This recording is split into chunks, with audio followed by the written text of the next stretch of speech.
Hey, good afternoon, everybody. 7 minutes after the hour of 3 o'clock on this, well, I don't know how to describe the day. It's warm, but boy, is it breezy. Well, like this, we're almost to March, and you know what they say about March? What? It goes in like a lion and out like a lamb. That's right. Yeah, they do. And so this would be lion-like weather, I suppose. Yeah, Boy, no, I don't blow you off the road type stuff. Yeah, it was stuff. It's not to be taken lightly. Especially if you're in a high profile vehicle. Yep. You know, I drive only low profile vehicles. If you're in them, are they low profile though? But of course they're not. No, and of course the big license plate that says your farm kind of gives it away. It's not very low profile, I suppose. Not at all. I suppose not. Well, anyway, let's get on with it. So we're going to start by talking about something we really haven't talked about in a very long time, but there was a tremendous story that came out over the weekend, written by the Wall Street Journal, not being denied officially in some in quarters. They're not confirming it or denying it, which probably means they probably got it right. Most times, if a story is really off base, your sources will say, "No, you've got this wrong." When they don't, they'll say, I can neither confirm or deny that, generally. But that's what they're saying about this story regarding the Wuhan lab. Remember when people would say, it sort of makes a lot of sense that the virus would come out of Wuhan from a lab that was doing that kind of research. Seems like, if COVID began in Wuhan, and we got a lab there that, does investigations of novel coronaviruses. Maybe it happened there. I mean, would that be just a coincidence? They say, no, it happened at a market just down the street. About 2,000 yards away. No, that's not what happened. So, it's beginning more and more to look as if there is a lot of evidence to support this idea that the lab had caused the leak of COVID that killed 1 million people around the world. It's really sad. And the reason that we're now coming closer and closer to that conclusion, I wouldn't say it's 1,000%, but it certainly is looking more and more that way, is that the Department of Energy, which was tasked by the Biden administration to go in, along with a bunch of other experts within government, and to take a look at the science in this whole thing and determine whether or not they believe it occurred naturally or whether or not it came from that lab. If you were one of those who said it came from the lab not long ago, you were laughed at. They would sneer at you. They would call you ugly names. You're a science denier, unlike Anthony Fauci, who represents science. That's what he says. If you don't believe him, just ask him. I represent science. I represent science, he says all the time. I represent science. Yeah, but you know what? If you had a different view, you were criticized. You were castigated. But here's the latest news if you haven't heard it. The Energy Department has concluded that the COVID pandemic most likely arose from a laboratory leak, according to a classified intelligence report recently provided to the White House and key members of Congress. The new report highlights how different parts of the intelligence community have arrived at disparate judgments about the pandemic's origin. The Energy Department now joins the Federal Bureau of Investigation in saying the virus likely spread via a mishap at a Chinese laboratory. 4 other agencies, along with a national intelligence panel, still judge that it was likely the result of national transmission, and 2 are undecided.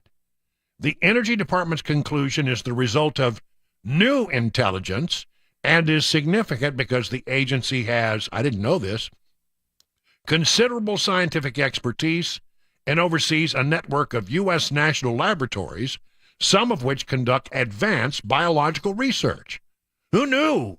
I mean, there's some weird and dark stuff that goes on under the umbrella of the National Department of Energy.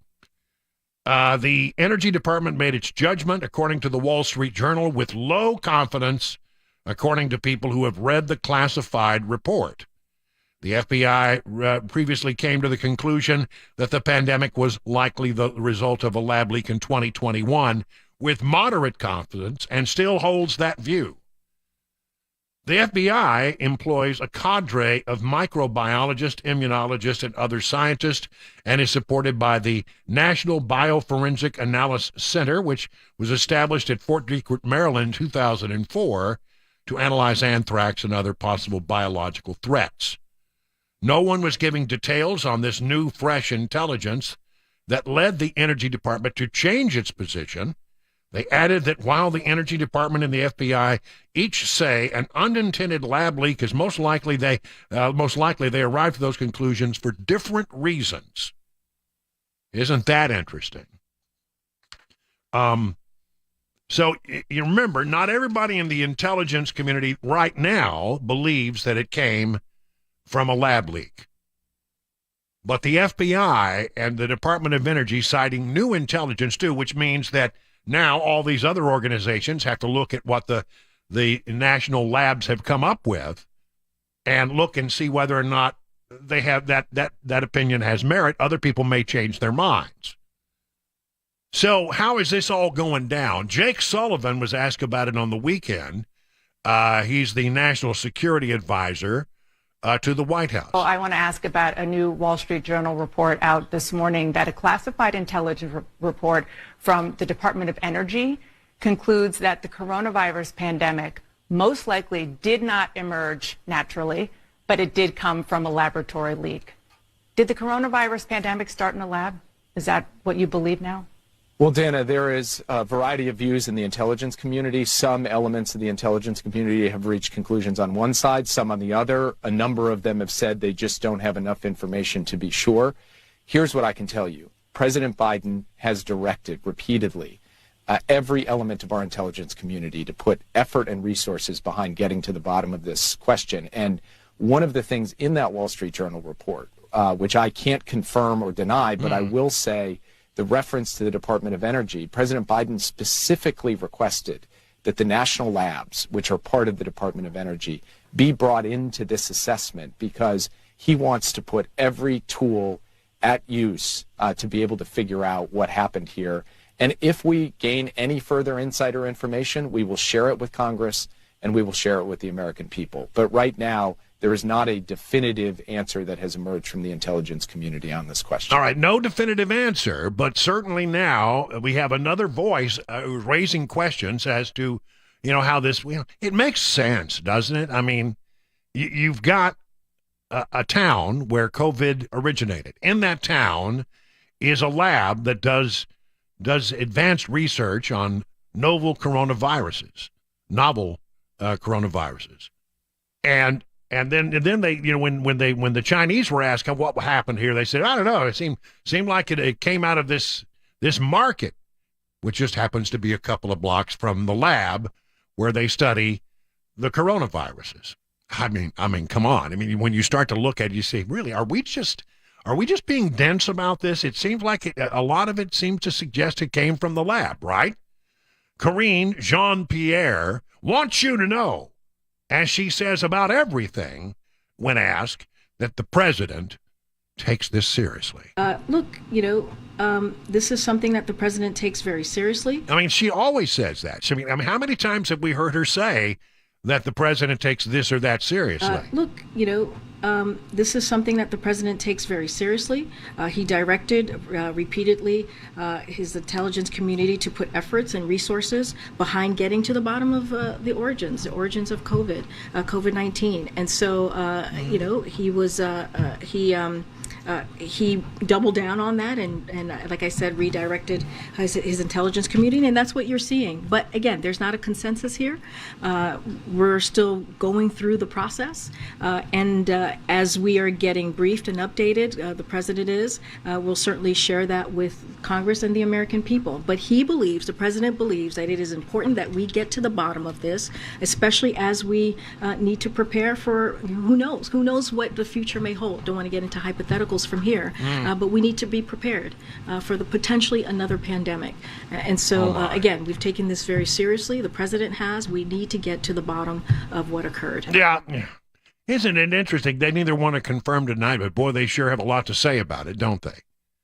Yeah, and somebody asked this question and really didn't get an answer. I think it was the reporter from Fox asked, well, it used to be that if you even suggested that it came from the lab, that it was a lab leak, you were derided. I guess what I'm getting at is there was not so long ago a point where anyone asking the question of whether a lab leak was a credible theory that should be looked into, a lot of those people were derided as fringe, conspiracy theorists. So are there lessons learned, looking back about how we discuss theories when we don't have all of the answers? So here's what I can tell you is the president's commitment to getting to the bottom of this, right? That is what's the most important, so that we can share this with Congress, we can share this with the American people. That is why he asked the IC to do its work. And right now there is no consensus. There is no consensus. You heard this from Jake Sullivan yesterday. You heard this from my colleague just moments ago.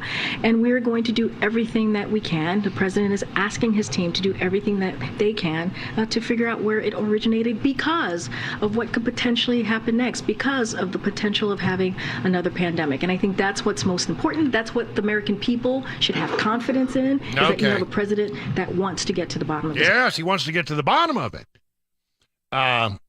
Rand Paul is looking like we have to look at him anew, don't we? Rand Paul, who has been out there saying from the very beginning, this came from the lab, this was a leak, and even has suggested that Anthony Fauci was involved in gain-of-function research or supporting gain-of-function research inside the Wuhan lab. He's now the ranking member, that's the Republican member of the Senate Homeland Security Committee. He says the Biden administration should declassify the classified documents from the Department of Energy. Classified documents leaked. They should be declassified. Paul tweeted on Monday.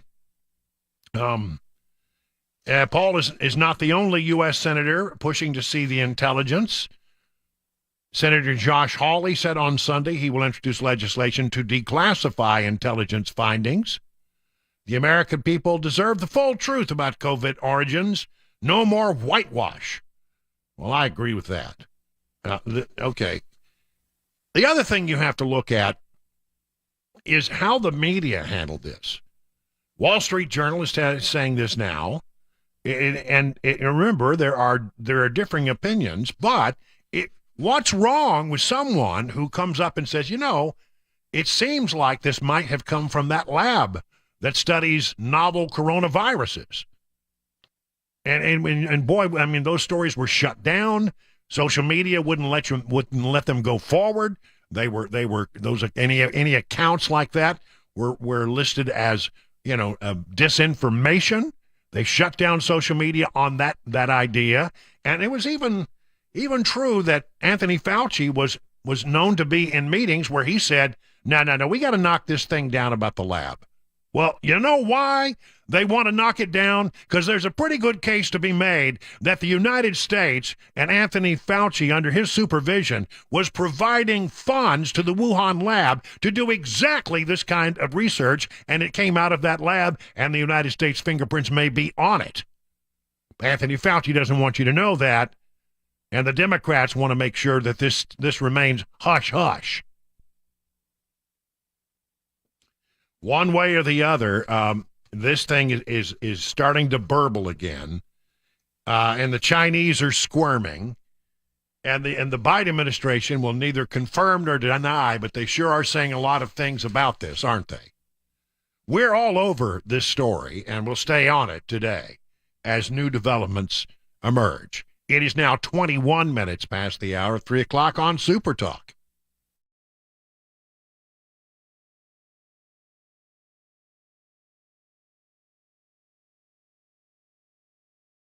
All right, I mean, what weird weather we're having right now. I mean, you need your heater some days. And you're like over the weekend, or you need your air conditioning today. But you need to make sure that both of them are working, and maybe you got an issue with your plumbing. I'll tell you, any of those things happen, there's one number that I'm going to call, 775-7833. That's the number to Busy Bee HVAC and Plumbing. Now, they'll come out and they'll take a look at your house and let you know what's going on.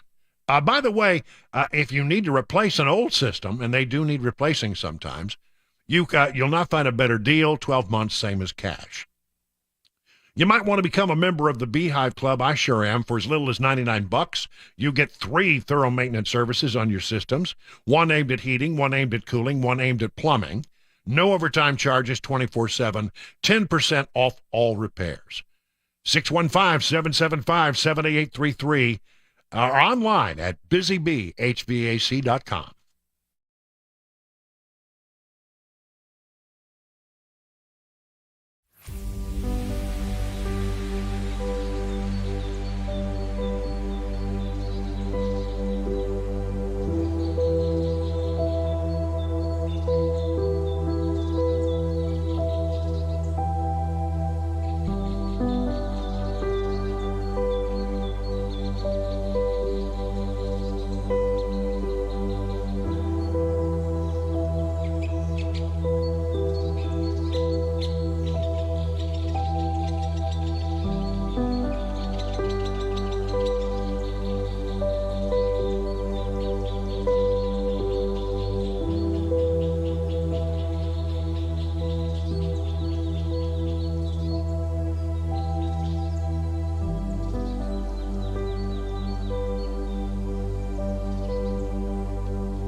COVID-19 may have possibly been an accidental Chinese lab leak, and more threats coming to Nashville schools from students. That and more, 3:30 right here. SuperTalk 99.7 WTN.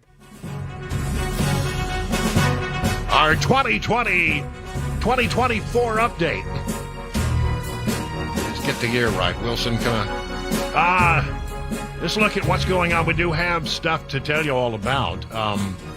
Number one, nearly all Republican senators have now said that they will not run for the office of the president.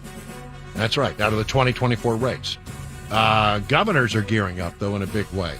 We do have one senator out there who might jump in, and that would be not Rick, but Tim Scott of South Carolina.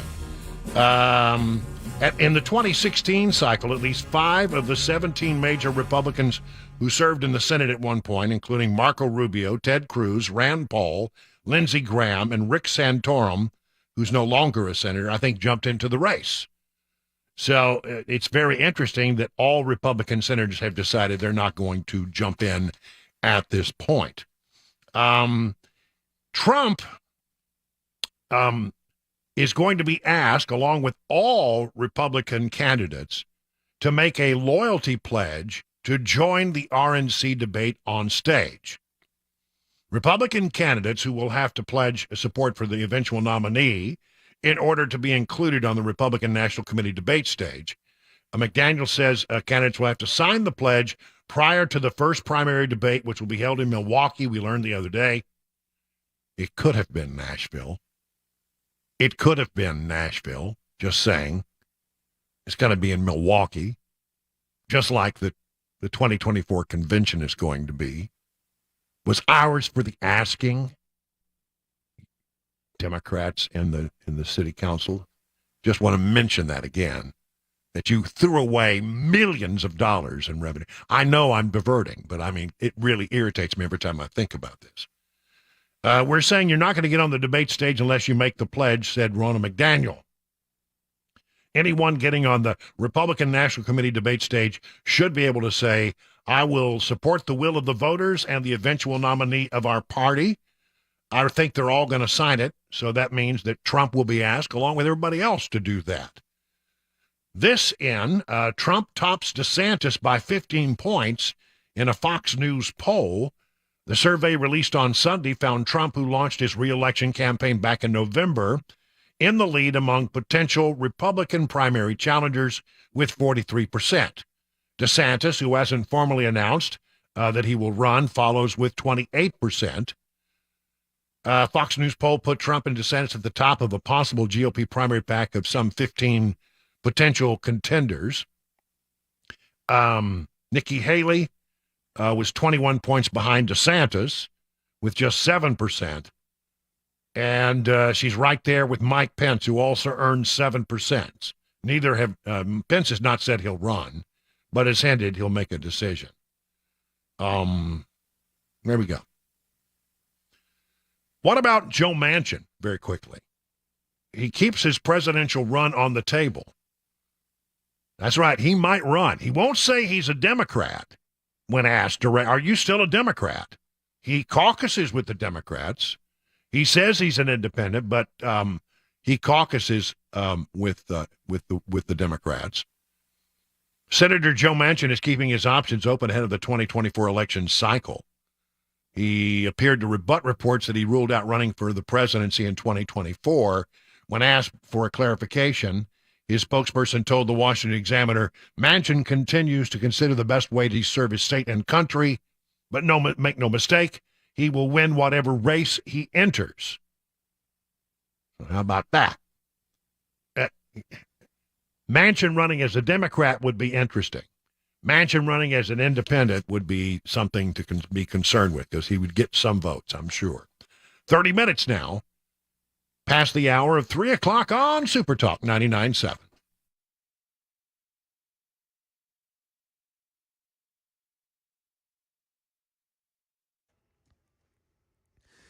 .30, I'm Mac Maury with your top stories. Right now, 77 degrees and a sunny day in Nashville now after the rain and the wind have subsided. Well, not the wind. Wind advisory in effect until 6 o'clock tonight. Can still see gusts of up to 45 miles an hour. Weather and traffic coming up in just a few minutes.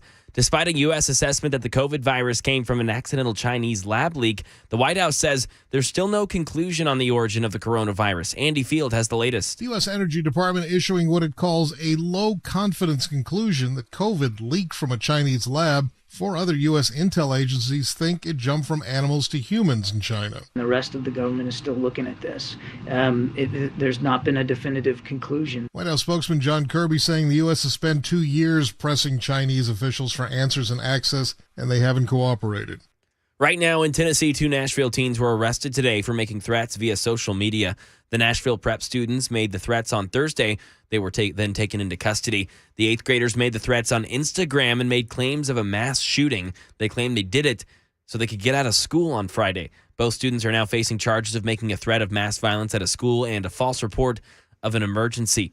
And in Ohio, a lawmaker makes a promise to the community at the center of the state's toxic train derailment. Derek Dennis. In a roundtable discussion with East Palestine business owners and residents, Ohio Democratic Senator Sherrod Brown reassured the crowd he has the ear of the Biden administration and the president himself, even though Biden has not visited the area. I talked to his staff more than to him, but holding their feet to the fire and making sure they're doing what they should be doing. His goal, determining what the community needs long-term, long after the toxic train derailment. Senator Brown also says he'll continue to advocate for more money, cleanup, and recovery resources for as long as it's needed. And this just in from Channel 4, looking at NES power outages right now are taking place across Davidson County. More than 5,000 right now without power. We'll keep you updated with that right here on SuperTalk. That's the latest news. Weather's next. I'm Mac Morey, WTN News.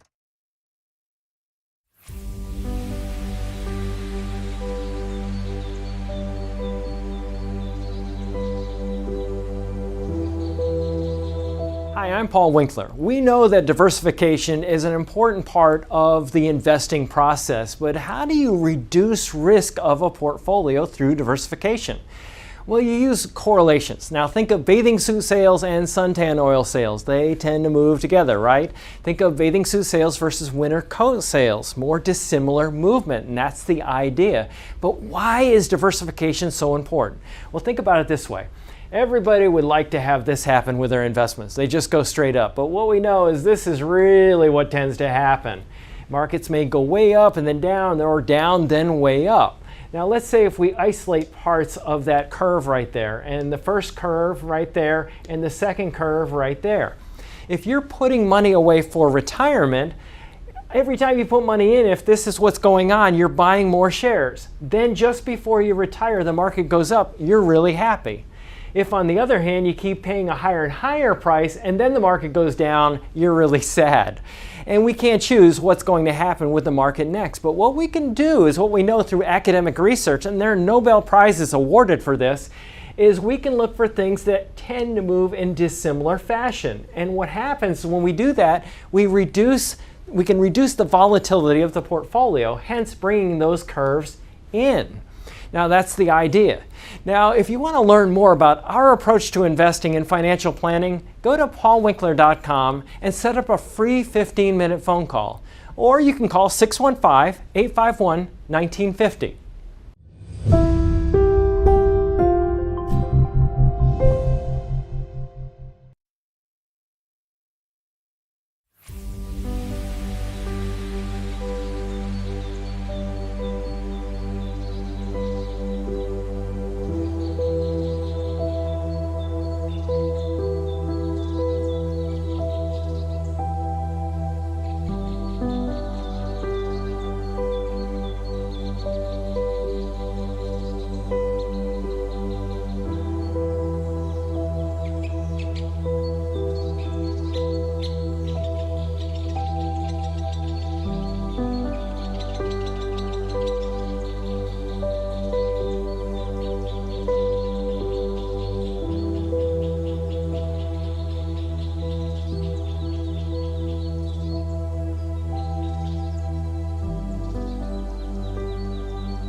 It's a great place to go if you want to get rid of your back pain, your leg pain, and your neck, whatever you got going on.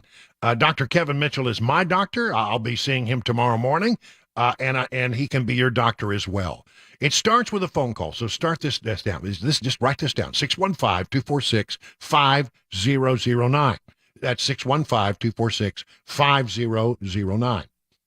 Now, here's what happens. You'll go in and you'll go through a complete assessment with the doc. He'll look at you. He'll decide, what kind of things are going on. He'll look at x-rays. The whole consultation, by the way, is only $23. That's x-rays included, exam consultation, $23. So you really don't have much investment up front. But after that, he'll make a decision about what he can do to make it better for you. And then all you got to do is just, come in and do the work. And if you're like me, you'll find out that you're feeling a lot better pretty quick. I see a lot of people who come in, and I watch them over the course of time. After just a few sessions, a lot of people will tell you, I feel so much better since I started going to the Wellness Institute of Nashville. That's right. Learn more about all the things they can do for you by going to their website, painisbad.com.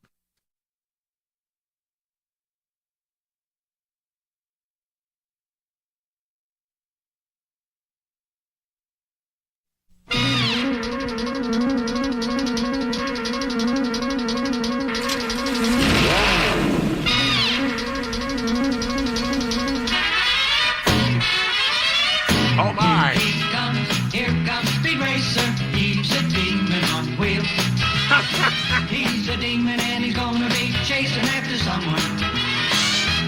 Speed Racer, that's right. Well, that it's sort of like every time you get out on the interstate, it's like you become Speed Racer, right? Would you agree with me or not? It certainly can be, yes. Yeah, I'm telling you, I don't get on I-40, and if I'm running with traffic, I'm doing 80 miles an hour. Pretty close, yeah. Yeah, I mean, if you're doing less than 80 miles an hour, you're getting run over. You better be in the right lane. That's right. I'm telling you, that's exactly right. And so it's interesting. I've got this story here. Go, Speed Racer, go. From Fox 17, but it's about what's going on in the state legislature. A Tennessee representative wants to increase speed limits to 75 on some interstates. Well, it's 70, right now in most places. Although when you get closer to town, it's 65, and people are still doing 80 miles an hour. And by the way, 55 once you get in close to the downtown loop. Right. Not absolutely. that anyone pays any attention to that. When you're coming into Nashville or coming into Franklin, says Representative Todd Warner, if you ain't running 90, you're getting passed. If you're going to get run over, so 5 mile an hour wouldn't seem would hurt anything. He wants to raise the speed limit to 75. While we have a moment here, 615-737-9986. Here's the question. What is the real speed limit? I mean, because it's clearly not 70 miles an hour. And so what is the real speed limit? I mean, well, I see people doing 80 miles an hour all the time, and I never see anybody pulled over for, running 80 miles an hour. Unless you're, getting closer to the downtown area where it's like literally is, 65 or 55. What is the real speed limit? 615-737-9986. I'm in favor of raising this. Honestly, let's be truthful about it. If most people are running 80, and in fact, if you're not running 80, you're going to get run over. A lot of people are running faster than 80. Then, would it make sense to go ahead and raise legally the speed limits up just a little bit more? Everybody, I mean, come on, let's be honest about it. They're not enforcing 80. They're not enforcing the 75 mile an hour speed limit. They're not enforcing, the 70 mile an hour speed limit. I think 80 would be better. Let's just call it 80. And people say, well, you're crazy. Well, no, it is reality. Either enforce the law or let's acknowledge that people are not obeying the law. Well, let's just see what people have to say about it. Justin in Nashville. Justin, good afternoon. You're on with Brian on the Drive. Justin, what do you think what's the real speed limit, Justin? Do you know? Okay, so if you're coming 65 north from Saturn Parkway In the morning, you need to be doing 100 miles an hour. When you're leaving in the afternoon, you need to be doing 100 miles an hour. If you're going 40 east and 40 west from like Lebanon to Dixon, then you need to be doing at least 80 to keep up with traffic. And I'm not saying this just because I don't know. I've actually driven 65 north and south for work, and now I'm driving 40 east and west for work. Yeah. And the biggest problem I've noticed is with the downtown loop, when it goes to 55, the people that want to do 55 are why everything locks up until you get on the other side of that, and it all speeds back up again. Yeah. I don't know. I mean, I think moving it from 70 to 75 would not be a bad idea. I mean, honestly, I think, and let's be honest about it, if people are driving 80, let's just go ahead and call it 70. Then we get our 5 mile an hour leeway, and then we're not out of the bounds of the law. But I mean, the state patrol, you may occasionally see a local police officer on one of the interstates trying to enforce a law, but it's very rare. And the state patrol, honestly, you know, I hope I'm not incurring the wrath of my friends in the state patrol. But let's be honest about it. Everybody's running 80, and when everybody runs 80, you can't catch them all. And I think, by and large, we ought to go ahead and just raise it to 75 and call it a day. Because, you know, people are not obeying the laws as they are written. And they're not observing the laws and not obeying the laws. Gary in Nashville. Gary, you're on with Brian on the drive. What do you say? What do you think the real speed limit is? Well, it's whatever people's going to drive. But I wanted to tell you, George Carlin used to do this bit that just rings true. He says, you ever notice when you're driving down the road, anybody going slower than you is a fool, and anybody going faster than you is an idiot. You know, you're the only one going the right speed. Yeah, I know. Yeah, and you're exactly right. But I mean, but Gary, do you see enforcement of the law? People are running 80, aren't they? No, ever since the police are scared to do anything, you know, for fear of being prosecuted and whatnot, you don't see anybody getting pulled over. And I'll give you another one that's not being enforced. You might as well do away with the HOV lanes, because I've never yet once seen enforcement of the HOV lanes in the mornings or the evenings. I mean, everybody I see running down the HOV lanes, they're not like HOV2. They're HOV1. So I don't know. I think this is a good idea. I mean, we need to have a real conversation. Either, you know, if you're going to enforce the law, enforce the law. But if you're not going to enforce the law, then let's make the law more like what people actually do. All right, Kevin in Murfreesboro. You're up next, Kevin. What do you think? Can you give me your opinion of what you think the real speed limit is? Well, hey, how about a little bit of insight? Back in the day, there used to not be any speed limits. At the point they decided to establish speed limits, what they used to do is they would go out and time all the cars and average the speed together, and basically the public decided what the speed limit was going to be. And well, to me, I had not heard that, but that's a great idea. Well, hey, I think they need to start that again because, like I say, the people should be the ones that dictate what the speed limit is. Yeah. Look, I'm an impatient man. Everybody who knows that I say all the time that my greatest weakness in life, well, there's maybe several, but the greatest one is probably that I have no patience. I'm an incredibly impatient man. I want to get where I'm going when I want to get there. And look, I have a great respect for the law. But honestly, if you are obeying the law on the interstate highways in the Nashville, Tennessee area, I'm not talking about as you get closer and closer to town, but I'm talking about you get out a few miles. And if you get out, let's say, to Hermitage and out Mount Juliet Way, everybody is doing 80 miles an hour, if not more. If you get on I-65 north or south, you're going to find that people are running way in excess of 70 miles an hour, probably around 80 miles an hour. So why don't we just be realistic about it? Or if you want, start enforcing the law. Let's see. What we got? Is it Jack? Jack out on the road? Jack, what do you think the real speed limit is, Jack? I think whatever the speed limit is, push it 10 to 20 miles past that. Well, I'm not going to recommend breaking the law. I don't want to be a scofflaw here, and I don't want to recommend that people violate the law. But they are already. I mean, I'm just observing what real. Go ahead. I'm sorry. No, I'm sorry. I'm just saying that's what they're going to do. I agree with you as well. I mean, it's whatever the law is, they're going to push it beyond that. I mean, I don't see them pulling over people for the exact speed limit at any point. No, in fact, I often find if I'm driving in traffic, I look around, I'll find a police officer who's going the same direction I'm going, driving about 80 miles an hour. I mean, they're not driving the speed limit. So, I mean, that happened. I've seen that happen twice in the last couple of weeks. All right, let's see. Roger in Bowling Green, you're up next on the drive. Roger, you're from Kentucky, so do you have a different view of this? No, not at all. No thing. Correct me if I'm wrong, but the interstate system's a federal highway. I don't know that Tennessee can change the speed limit without the federal approval, can it? I don't know. They did it. I know that there are places in Texas where, of course, it's very remote, where the speed limit is 80. I know there are other federal highways where the speed limit has been increased. I don't know how much. How much? That's a good question, but I don't know how much leeway the state has.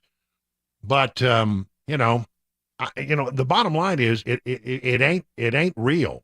The speed limit ain't real if it's not enforced, and there's no way anywhere close to being enforced in our area. People drive like bats out of hell in this area, I just going to say for the record that in order to not be run over, feel like I must move with the flow of traffic. At least that's what I'm going to say if I get stopped. Michael in Berry Farms. Hello, Michael. You're on with Brian on the drive. What do you say? What's your take on this, Michael? We had a thing in Ohio that we would the state troopers were known to say is 9 and under, you're just fine. But over 9, you know what is mine. 9 miles an hour over the posted speed limit. Yeah. That's the old thing. That's what they used to tell us in Texas. They said the speed limit is, well, back in the day, I mean, there was a time when it was 55. Oh, my gosh. Was that the stupidest thing ever? 55 miles an hour out in the middle of West Texas. And they enforced it pretty harshly. But generally, what I hear is I've heard what you've said. 9, they're not going to bother you. 9 above, unless they have a reason. They have a reason that they want to stop you. But generally, they're not going to stop you unless you're 9 above. Look, I recommend, as my official role as a television, as a radio talk show host, I'm recommending that you follow the law. Just want to say, I want to end on that note. I recommend that you follow the law. But I also want to observe as a reporter that nobody is driving the speed limit. Nobody that I know, and nobody that I see, very few are driving the actual speed limit. And if they are, they're about to get run over. It's 51 minutes now past the hour of 3 o'clock on SuperTalk 99.7.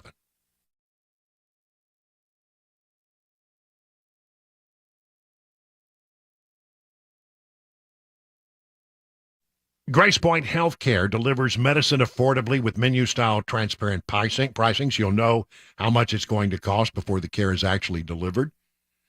You get a Smart Care plan starting at just $69 a month. And what do you get for that? Unlimited office visits, free basic labs for the entire year. They have a premium Smart Care plan, which includes a couple of home visits if you need them. Who does that? Well, Grace Point Healthcare does that. They treat the entire family, even newborns. They offer family plans as well. Now, you find you one of these plans, and you marry it with a high-deductible insurance plan that you may have from your work. This will save you and your family hundreds of dollars. At Grace Point, they take their time with each patient. They see you the same or next day. There are no long wait times or crowded wait rooms. They treat naturally whenever possible. It is a military vet-owned practice, and it's one of the reasons why they've been voted time and time again as the toast of Music City. That's right, year after year after year. Grace Point Healthcare, Main Street in Franklin. Call 599-6868. That's 599-6868 to schedule a visit.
Student loan forgiveness. It's being discussed today in the Supreme Court, and there's a new way to remove explicit photos from the internet. That and more, 4 o'clock, SuperTalk 99.7 WTN.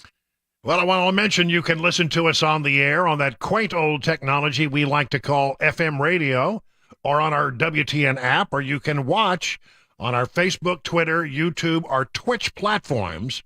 We're up and running today. Everybody's looking good. Find today's show prep at yourfarm.com and find the link to Your Farm at 997WTN.com. The text line is open, 615-737-9986. 3:58 now on Super Talk.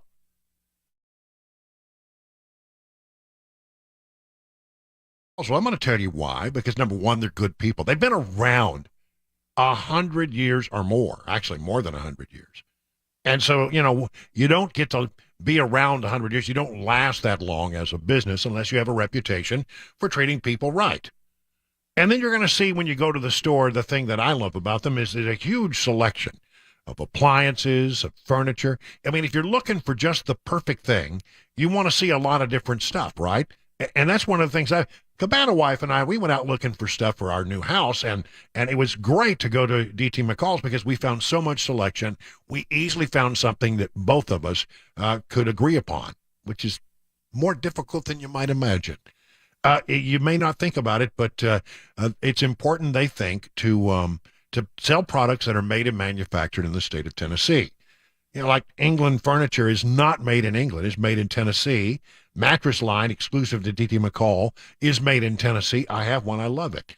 So for all these reasons and many more, why don't you go by and check out one of their 5 convenient locations? Learn more by going to their website, dtmccalls.com.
Four o'clock, I'm Mac Maury with your top stories. 79 degrees in Nashville now. Started down as a dreary, cloudy, rainy day. It's now become sunny, but the wind has sustained. Wind advisory in effect in all of Middle Tennessee for the next 2 hours till 6 p.m. Weather traffic coming up just a few minutes away.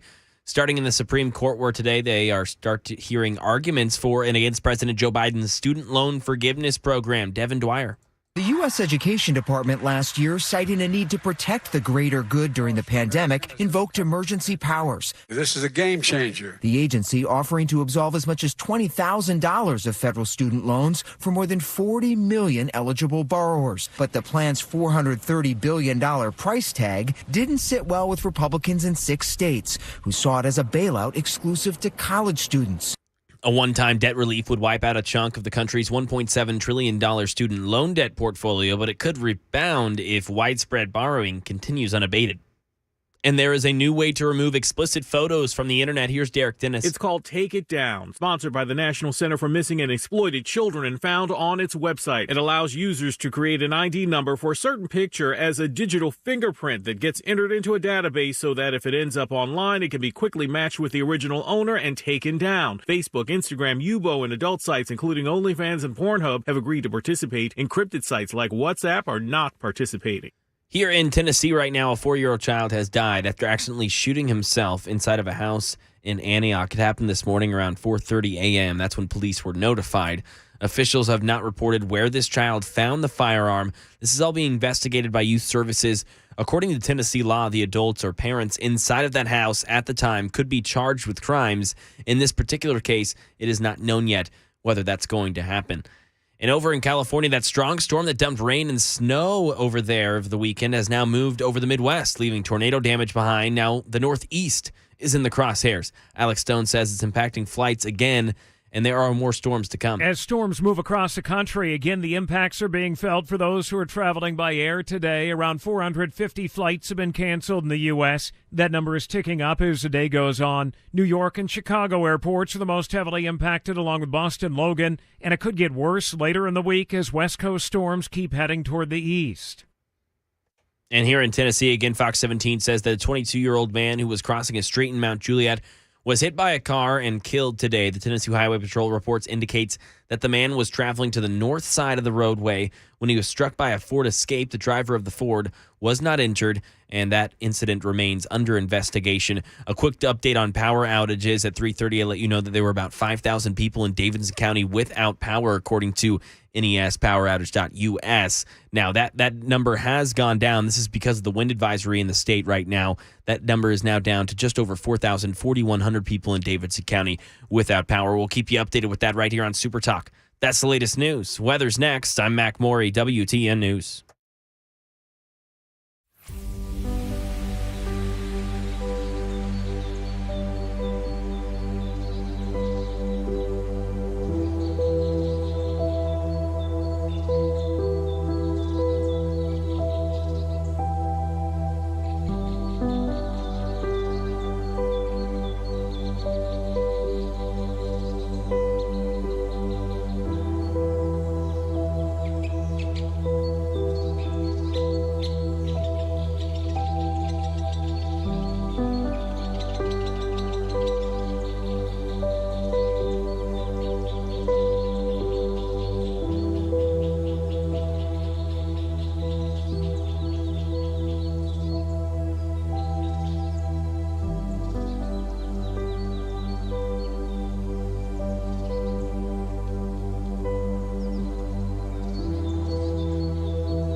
Good afternoon, everybody. 7 minutes past the hour of 4 o'clock. How you doing on this Monday, the 27th day of February?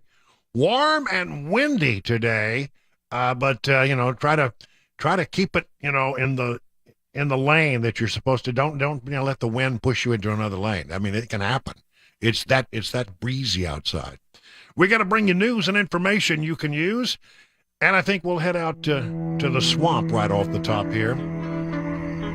That's right. I'm not afraid to wade into the muck and the guck and the goo to explain things in the swamp for you. Given that I've spent quite a few years there, and I speak fluent Swampese, which is a rare thing, and a little Spanish. All right, here we go. Whistleblower threatening to name names in Biden Inc.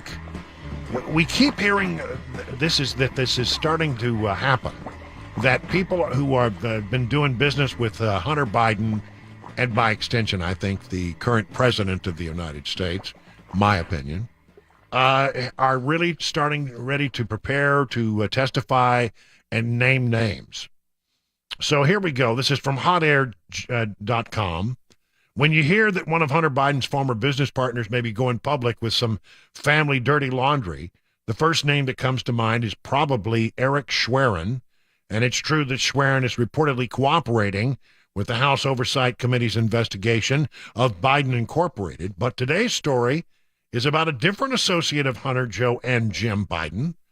Gal Luft is a think tank executive who once represented a Chinese energy corporation that served as a front for the Chinese Communist Party and reportedly paid Biden millions of dollars. Turns out Luft is in a bit of trouble. After being arrested in Cyprus earlier this month on charges, he illegally sold weapons to China and Libya, and he claims he provided information about Biden's business dealings to the FBI in 2019, and now the Biden administration is trying to punish him.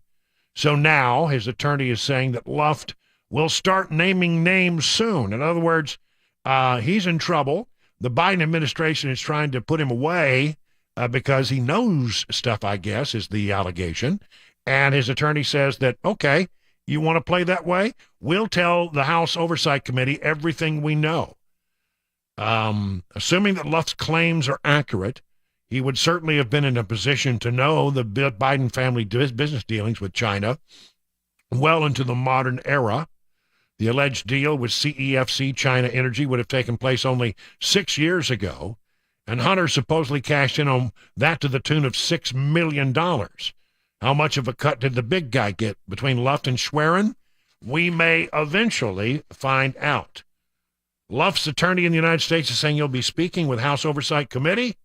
He also repeats the claim that his arrest is part of an effort to discredit a witness in advance of his testimony. How about that? This thing, there's so many different facets to this diamond.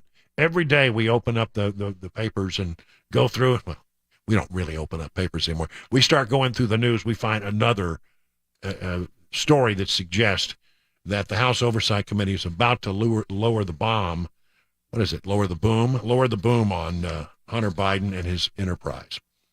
Supreme Court hearing arguments about Joe Biden's student debt relief plan, one that he had absolutely no authority to make. He had no business doing this. Simply said, well, yeah, we're gonna forgive your student loan debt.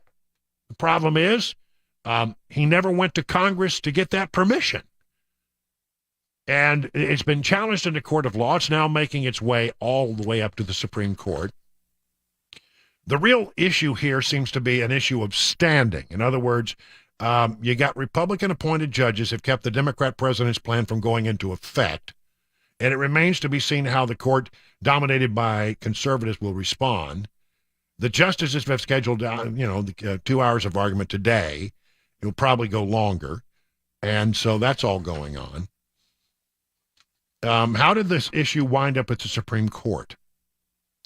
Supreme Court is hearing 2 challenges to the plan. One involves 6 Republican-led states that sued.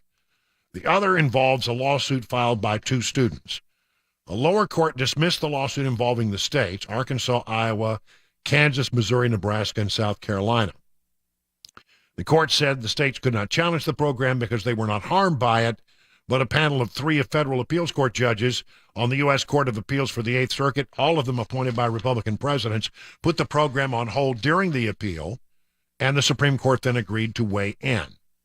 Now, the student's case involved Myra Brown, who is ineligible for debt relief because her loans are commercially held, and Alexander Taylor, who is eligible for just $10,000, not the full $20,000, because he didn't receive a Pell Grant.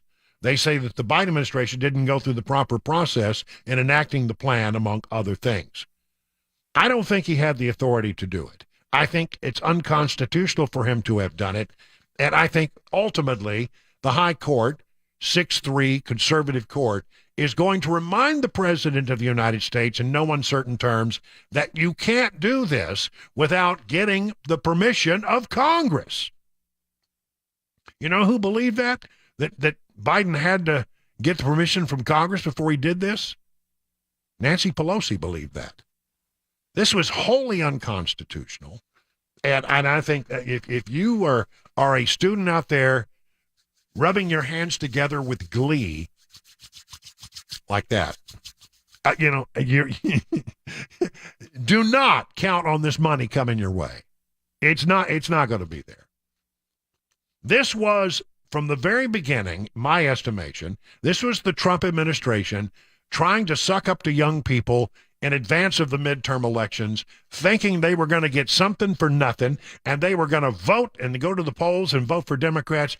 And then, but they knew from the beginning that this was unconstitutional. It was simply a way to try to buy votes. And then afterwards, all they got to do is, when the High Court, knocks this down and declares it unconstitutional, as I think they will, all that Biden has to do is go, well, I'm sorry, young people. I wanted to give you this, but those mean old Republicans and those conservatives from the High Court, they just wouldn't let me do it. Yeah, that's the way they're going to play this thing. So just, get ready for that nonsense. And finally, this is notable because very rarely do you see the Washington Post fact checker, going in favor of the conservative side of an argument. But here you go. Washington Post fact checker Glenn Kessler wrote Monday that former President Donald Trump cannot be held responsible for the East Palestine train derailment, despite many on the left claiming otherwise. A Norfolk Southern train derailed February 3rd just outside the East Palestine, Ohio, releasing hazardous chemicals into the air. The Biden administration has come under fire after Transportation Secretary Pete Buttigieg took weeks to visit the site. President Joe Biden is yet to go to East Palestine. White House Deputy Press Secretary Andrew Bates told USA Today that Republicans in the Trump administration owe East Palestine an apology for selling them out to the rail industry lobbyist. And when they dismantled the Obama-Biden rail safety precautions, as well as EPA powers to rapidly contain spills. So they tried to blame it on deregulation by the Trump administration. Here's what Kessler wrote.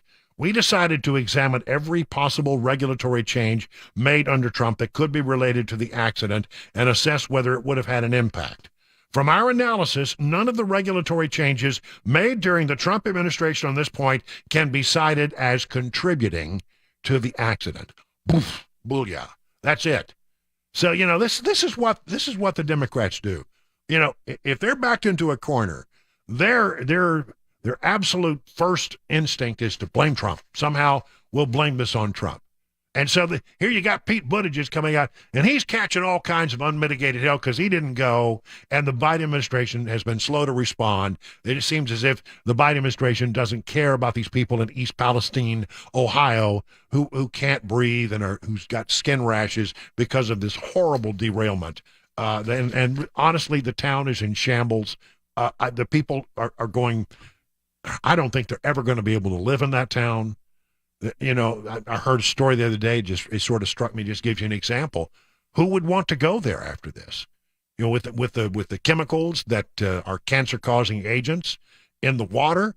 I mean, Even if everything is as the EPA says it is, and I don't think that's true, would you trust them? I don't trust our government anymore. I don't trust them when they tell us stuff. Go back to the Wuhan lab that we were talking about earlier in the program. They tell us, oh, it didn't come from the lab. It didn't come from the lab. It didn't come from the lab. Well, maybe it came from the lab. Do you trust your government to tell you the truth about something else? I don't. People have probably going to lose their homes. They're never going to have any value in the homes that they built there. I heard a story the other day about a guy who grows strawberries in East Palestine, Ohio. He asked a question, who's going to buy strawberries that were grown next to a chemical spilled train derailment? Well, I'm not going to buy them if I know. So their reaction is, well, we're gonna lash out, and it's all going to be it's going to be Trump's fault. And they went through and said, well, deregulation, none of this would happen if it hadn't been for Trump's deregulation. Well, now comes the Washington Post saying, that's a bunch of you-know-what. Because the deregulation had no impact on this whatsoever. Not one whit. And this comes from people who don't normally cut Donald Trump a break. The Washington Post. I don't know. It's just unbelievable. We're in a place right now where everything that comes out of the mouths of the President of the United States, hey, don't worry, we're going to pay off your student loans. Hey, don't worry, we shot down 3 balloons, but don't worry, we're looking out for your best interest. And they turn out to be weather balloons or something less. Everything they do, they're the gang who can't shoot straight. And so at this point, when they point in the other direction for their ineptitude, I think we should just all take a pause and say, wait a minute. It's easy to say, let's look at the facts in that. In this particular case, one really rare case, the Washington Post has looked at the facts and determined that Trump, his policies and the deregulation had absolute no impact on what happened in East Palestine. Every once in a while. Amazing. 20 minutes past the hour of 4 o'clock on SuperTalk 99.7 WTN.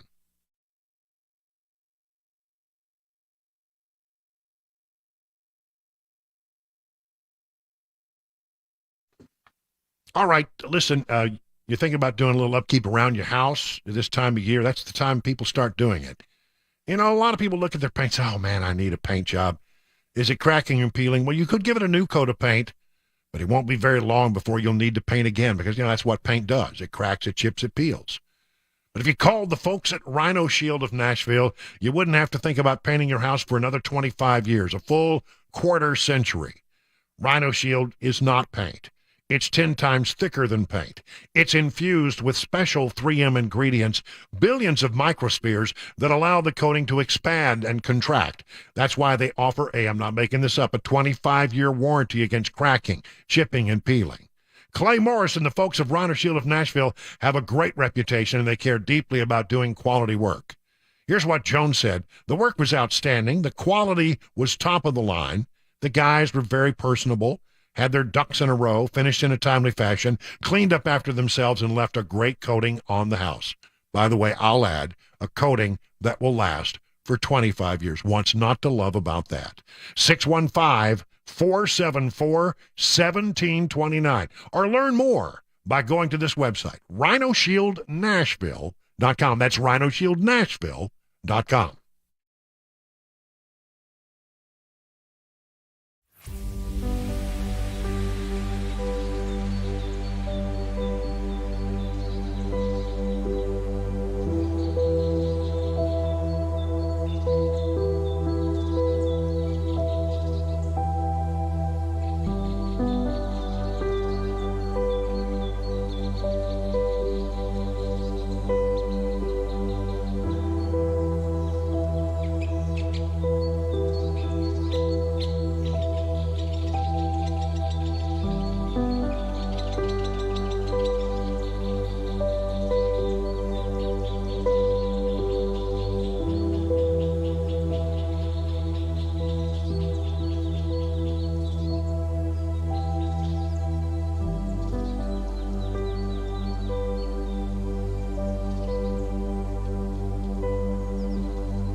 One of the 5 former police officers who was fired in Laverne for an alleged sex scandal is now filing a lawsuit against the former police chief, the city, and 2 sergeants. We'll talk about that and some money news and more. 4:30 Super Talk 99.7 WTN. It's 25 minutes now past the hour of 4 o'clock on Super Talk 99.7. I missed it earlier. Let me just pick up the market report very quickly. Dow Jones Industrials up 72, S&P up 12, NASDAQ up 72.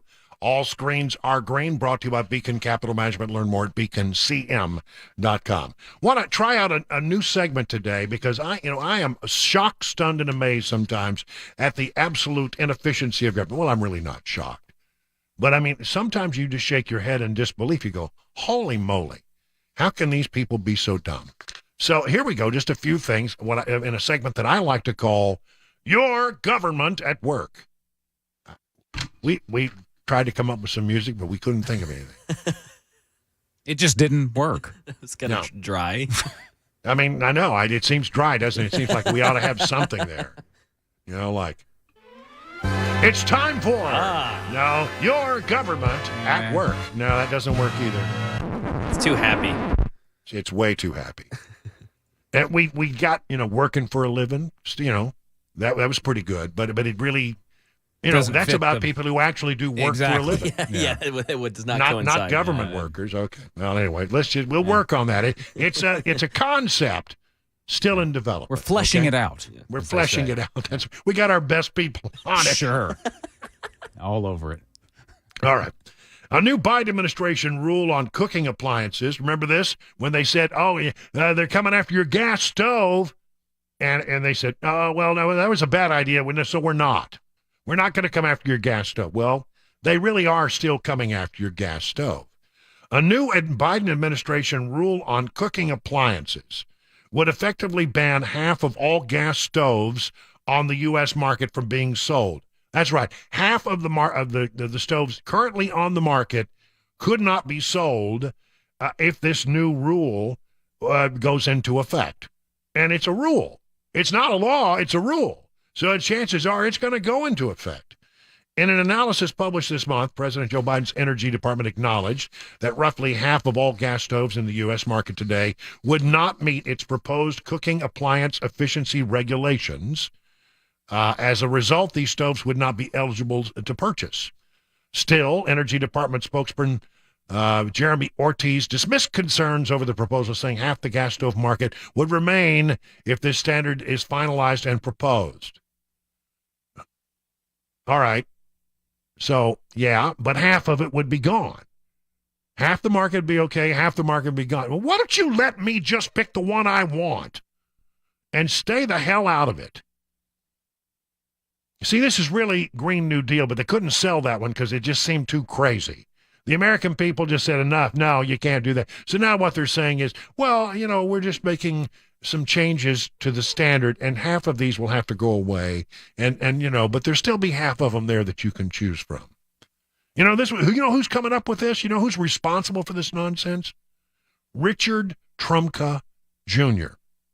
Ring a bell? Son of Richard Trumka Sr., who was the man in charge for many, many, many, many, many years of the AFL-CIO. Richard Trumka.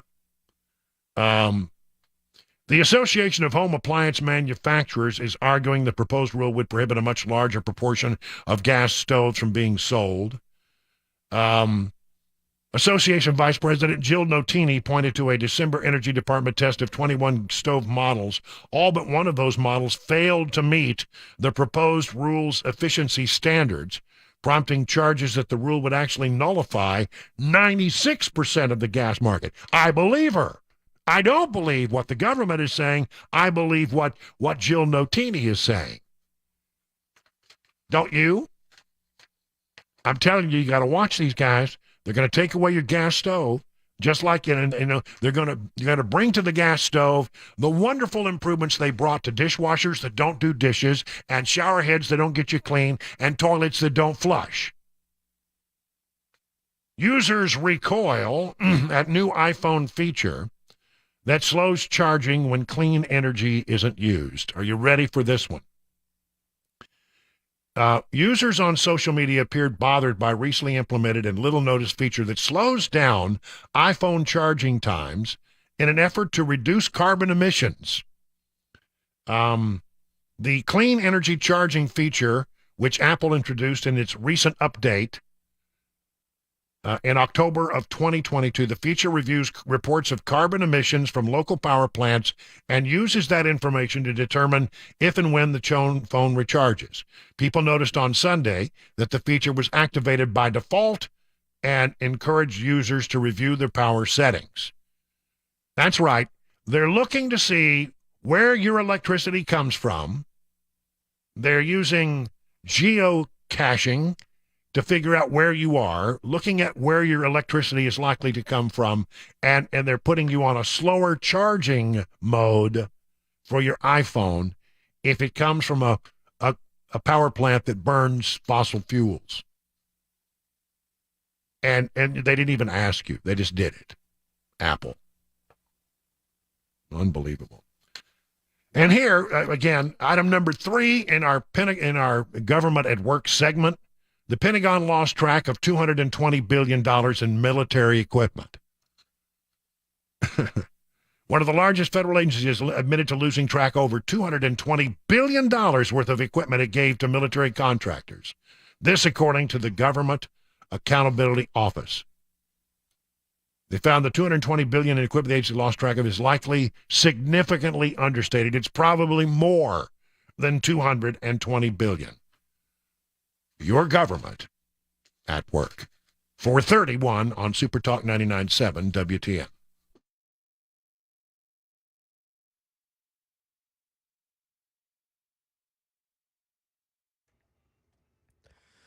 .431, I'm Mac Maury with your top stories. Right now, 76 degrees and turning into a very, very sunny day in Music City. That wind is still here, though. Wind advisory in effect in all of Middle Tennessee until 6 p.m. tonight. Gusts up to 45 miles an hour, causing some power outages in Davidson County. Getting a lot better, seeing some improvement there. Just an hour ago, over 5,000 power outages in the county of Davidson. Now just 1,900. Tracking that on poweroutage.us. Again, weather and traffic coming up in just a few minutes. Starting with some breaking news. Megan Hall, the female officer involved in the alleged sex scandal in the Laverne Police Department, has now filed a civil rights lawsuit against the city, 2 sergeants, and the former police chief. Hall was the one female out of the 5 officers fired for reportedly having sex on duty and sending nude photos to each other while allegedly lying about it during the HR investigation. The former chief was fired for possibly encouraging this behavior while he was aware of it and did not report it. Hall's lawsuit claims that a Sergeant Lewis Powell, forced Hall into sex acts, sometimes even holding her down and recording it without consent. Hall is suing for lost wages, medical expenses, reputational harm, mental suffering, loss of enjoyment of life, and emotional distress. And the lawsuit asks that a jury try this case and determine the appropriate amount of money that Hall should receive in damages. Over to the money news. Here is Daria Albinger. Stocks rallied to start the week. The Dow closed up 72 points. It had been up more than 300 at the session high. The Nasdaq also added 72 and the S&P rose 12. The market's clawing back some of the worst losses since early December. A survey of business economists says the U.S. may still be headed into a recession, but it will be later than they've thought. And it might not be as painful as they'd earlier predicted. The National Association for Business Economics thinks it'll happen late this year or early next year. The Supreme Court says it'll take up a Republican-led challenge to the Consumer Financial Protection Bureau in a case which could threaten how the Consumer Watchdog Agency functions. The case won't be heard before October, though, when the court's next term begins. So how does a Big Mac and a glazed donut sound? Mickey D's is expanding a test of selling Krispy Kreme donuts to 150 restaurants in Kentucky. And that is the latest news. Weather's next. I'm Mac Maury, WTN News.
Have you noticed how unreliable things have become these days? Like when someone tells you it'll be ready at 4 and it's not. People are really tired of that kind of stuff. It's your friend and radio buddy, and if you've had trouble with unreliable vehicle repair shops, come to Eurofix. Eurofix turns unreliable into reliable, and Eurofix has your vehicle ready when it's really supposed to be ready, so you don't have to stand around tapping your toe and waiting.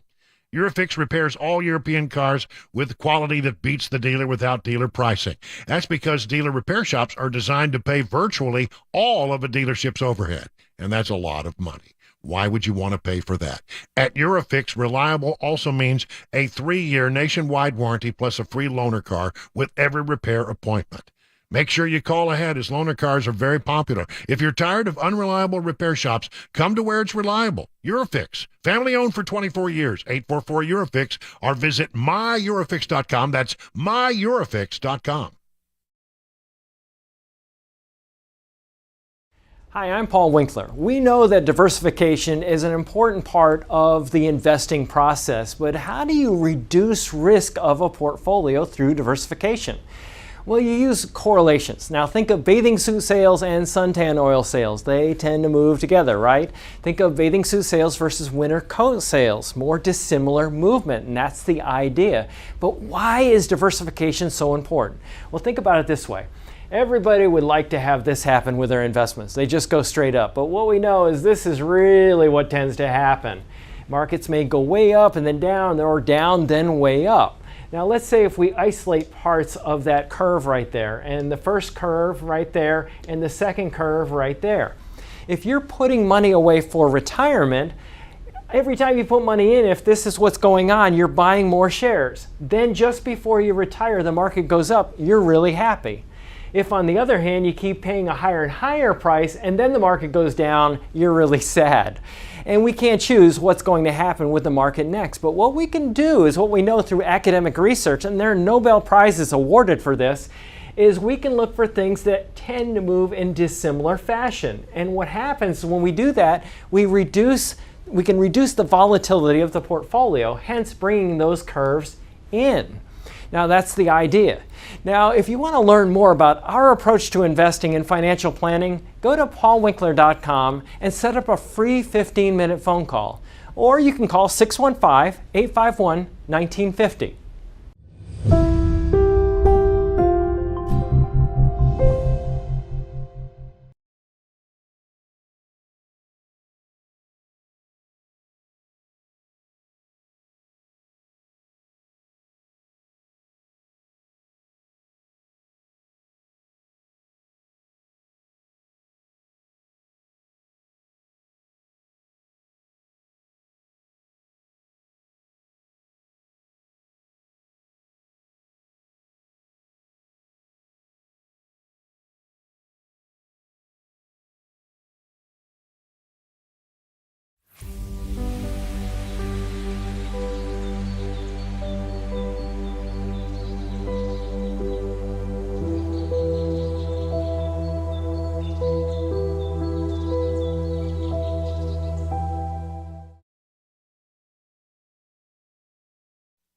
.39 past the hour of 4 o'clock on SuperTalk 99.7 WTN. I'm Brian Wilson, your friend and radio buddy.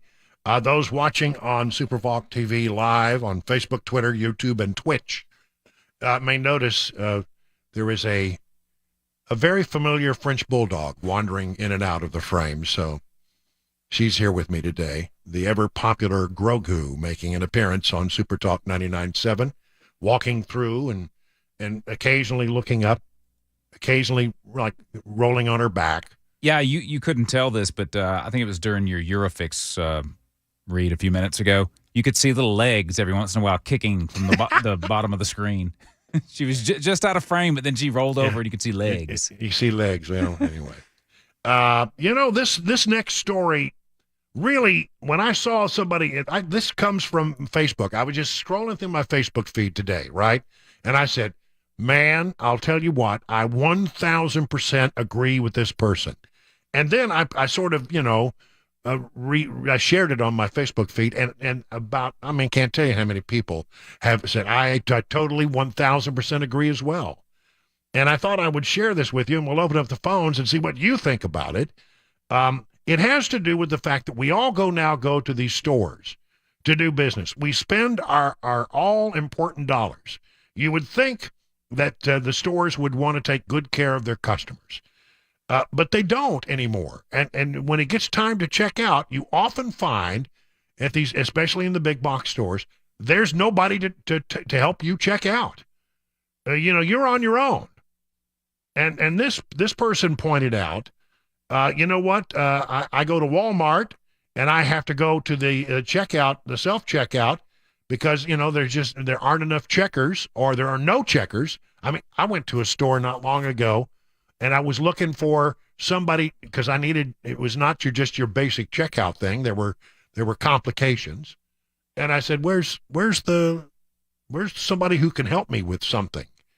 And I said, oh, we don't have any checkers right now. This is in a grocery store, like early in the morning. There were no checkers. Everything had to be done, through the little self-checkout thing. No human beings there to give you any assistance if you had questions. Well, there's somebody there to help you with the self-checkout, but there's nobody who could actually check you out. Nobody there to bag your groceries. Man. This guy goes to Walmart and he says, I went through the self-checkout. Now, the last time I was there, the lady checking receipts at the exit was stopping everyone. I chose not to participate in that foolishness, so I just skipped the exit line and left. I heard her saying, "Sir, sir." As I kept walking, I simply raised my hand above my head and shook my receipt as I kindly left the store. This person goes on to write, you can either trust me to do self-checkout, or you can put cashiers back in place so they can resume that position. Boy, I'm sorry. Yes, I agree with that one. I completely agree with that. I'm not interested in the job, so if I fall short, oh well, I'm not interested in proving that I did your job for you. You expect me to be a cashier with no training? Then it's your problem, not mine. Don't audit me for a position you refuse to employ any longer. And I said, oh man, I totally agree with this. And I started thinking about it. Now, apparently, if you go to Sam's Club, you're a member of a club, right? And as part of your rules, and you sign it in your agreement with Sam's Club, when you sign up to be a member, they can stop you and check you as you go out the door. That's part of their deal. I don't understand why they need to, because they actually have checkout people, right? But they double check when you get to the door. I never had a real problem when I did it, but I have a real problem with me going to a place and checking out, and then there's somebody standing there who wants to check my receipt. Wait a minute. I've already paid for all these items. They are now my items. I don't have to prove to you one thing. And it irritates me. And I just wondered, how, do you have a strong feeling? Am I touching a nerve out there? 615-737-9986. Get on the line real quick and share me with you what your thought is about this. Let me tell you about an experience I had this morning. I'm in Lebanon. I'm in a really big box store. I am making a purchase, and it's not a small purchase. I am trying my very best to give the people at this big box store $1,000 worth of my hard-earned money. $1,000. And I can't get anybody to help me. And so there is one checkout lady, and I need not only to pay her the $1,000, but apparently go to her to make arrangements to have it delivered. All right? And I'm standing in line. This woman is engaged in at least a 10-minute conversation with an elderly gentleman, and they are trying to find the cost of a nut or some kind of little small piece of like a screw or a bolt. It probably doesn't cost 35 cents. But they're engaged in an ongoing to find out exactly what this thing costs, and it's taking forever. I, on the other hand, have got to get back. I got to get to work. I got to prep for the show. I'm trying to spend $1,000, and I can't get anybody to help me. And I can't go to the checkout line Because if I go to the checkout line, I can't really make arrangements to have it delivered. So I need to talk to a real human. I can't just go through the checkout line. Finally, I raised enough hell that somebody came and helped me, and we got it straightened out. But this is what we're going through right now. And it just cheeses me that we are here to spend our money, and yet you can't be bothered to provide the kind of service so that we can get out of the store in a timely fashion. Whatever happened to the old-fashioned concept of customer service? Maybe there's another way of looking at this. If you're a business owner, I'd like to know. 615-737-9986. Am I being unreasonable? I don't think that I am. Phil in Murfreesboro. You're on with Brian. Phil, what's your thought about all this? Brian, this Phil in Murfreesboro. They've got about 25 checkout lines at Walmart, and I've done it self-checkout, and I'll ask the lady, I said, when's the Christmas party? I said, you want me to do your job, I should be invited to the Christmas party. How do you like that? Yeah, what did they say, Phil? Well, they said, well, you're not an employee. I said, well, I'm doing your job. Yeah, I know. I mean, that's the way I feel. I feel like I'm doing their job for them. They ought to give me a discount. If I'm going to check out myself, I ought to get a discount, and I dang sure don't need anybody looking at my receipt on the way out the door. Amen to that. All right. Well, listen, I mean, I understand they've got a problem, but I mean, if you want to control and make sure that people are being honest, then go back to hiring checkers, hiring people to do the job. Amanda in Monteagle. Amanda, good afternoon. You're on with Brian on the drive. What's your thought, Amanda? Hey, Brian, you've hit my button this afternoon. I absolutely hate self-checkout. I go into Walmart, and I'm standing in line, and the guy turns off the light saying, okay, his register is closed. He said, ma'am, you'll have to go to the self-checkout. I said, no. I'm in your line. You need to check me out. He said, but ma'am, I'm going off shift. I said, then you need to get somebody here. But we've got self-checkouts, he says. I said, I don't care if you've got self-checkout. I'm not here to work. I'm here to shop. So you do your job, or you get somebody here that'll do it, or you can put all this crap up. And how did it get resolved? Manager come over there and had him check me out. Well, there you go. That's right. I absolutely refuse to go to a self-checkout. Well, and some people are like that. I mean, I sort of, if I've got one or two items and I don't want to mess around, I'm just in a mood to get it done and get out the door, I'll do that. It's not that I'm against the technology. I have no problem with that. But honestly, when I go to a grocery store, and Cabana Wife will tell you I don't often go to a grocery store, but let's just play along here, okay? When we go to a grocery store, you want somebody there, if you're buying groceries for the house, to help you with your bagging and to put it in the thing. And I want a human. I don't want to check all that stuff out by myself. That is, not why I go to a grocery store. John in Lebanon. John, good afternoon. You're on with Brian on the drive. What do you say, John? Well, good afternoon. Hey, I just wanted to point out there's a flip side to all this. I know Walmart has to pay their cart people $15 an hour. And the employees that work there, it's none of their fault, but it seems like people get mad at them for doing what they're told. And I, for one, I have to do what I'm told in my job. I won't have one. Yeah, I don't blame the checkout people. I blame the company. I blame the company for making this decision. It seems like the other callers are getting mad at the people. Yeah, I know. Well, it's frustrating. What is it always? The person who is in front of you is the person who's going to hear about it, right? And look, I don't want people to be rude, and I don't want people to be ugly. But the bottom line is, it's irritating when you go out to a place and like today, trying to spend $1,000 in this economy, $1,000, not an insignificant purchase. Trying to give my money to a corporation, and I literally can't get anybody to answer the questions and to make the arrangements so I can have this item delivered so I can give them $1,000. Look, you ought to get great service wherever you go, but it's gotten to the point now where most of the time you have maybe one, maybe two checkout people, and then the rest is all we're going to go through the auto and then they're going to check you at the door to see if you've been honest. I'm with this other guy. If I'm going to the Walmart and they're going, I've already checked out and I've gone to the checkout and I've got my receipt, I'm not stopping for your stupid, check. I have no obligation to do that. I'm going to the car. You got an issue with it. You think I've done something wrong? Call the police. I haven't done anything wrong and I can prove it. So, it just irritates me to no end.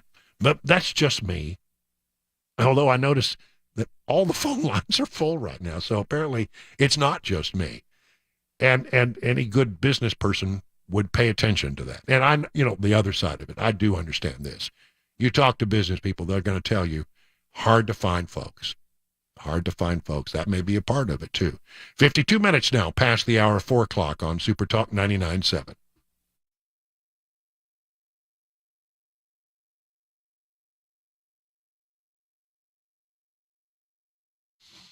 All right, stop wasting money on concrete ceiling. Protect against cracks and pitting for less. You see, an unsealed driveway will crack, but yearly sealing can be very, very expensive. If it costs, $1,200, let's say, for the high-quality sealing of some 600 square feet of concrete. Well, over 10 years, when you figure that each year it's going to go up a little bit, that could come to about $15,000. But many homeowners report paying the same for a superior seal that lasts a lifetime and is backed by a 25-year manufacturer warranty. Save by sealing it once and done for 25 years. That's EverSeal. That's right. The process starts by a deep cleaning all the way through your wood or concrete to bring it back to looking as new as it could ever look. And then their patented seal will absorb all the way through and become a permanent part of your wood or your concrete to prevent any further deterioration for the next, really, they say 30 to 50 years. Listen, why don't you check this out? It's technology that can save you money over the long haul. Do it once and be done. Whether it's concrete or whether it's wood, whatever it is, EverSeal is the right solution that will protect your investment year after year after year after year. And do it once and forget it, or do it 25 times. It's your thought. 1-844-EVER-USA. It's 1-844-EVER-USA. Learn more at ever-seal.com.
Let me tell you about the Wellness Institute of Nashville. The Wellness Institute of Nashville. It starts with a phone call. So let's just get that out of the way. 615-246-5009. Again, 615-246-5009.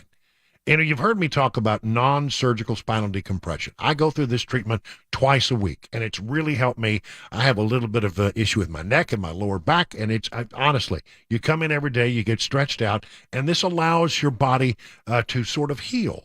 It repairs bulging and herniated discs that cause spinal stenosis, gets rid of tingling in the arms or legs or weakness and stiffness and pain. It makes a great deal of sense. Now, it's actually very relaxing. I generally have to be awakened by the lovely staff there when my time on the machine is over. And right now, if you go to the Wellness Institute of Nashville, your first consultation is only $23.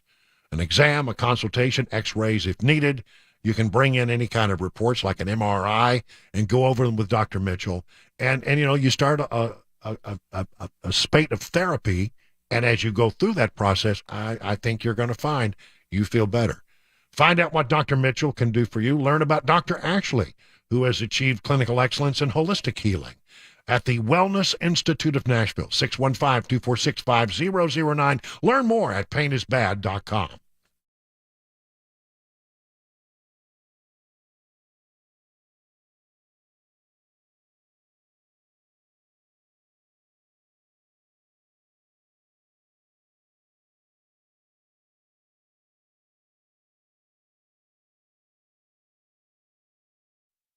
Five o'clock, I'm Mac Maury with your top stories. Right now, 76 degrees in Nashville. Turned into a sunny afternoon here in Music City after what was a dreary, little bit of a rainy morning. Wind still in effect. Your wind advisory ending at 6 p.m. Gusts up to 45 miles an hour.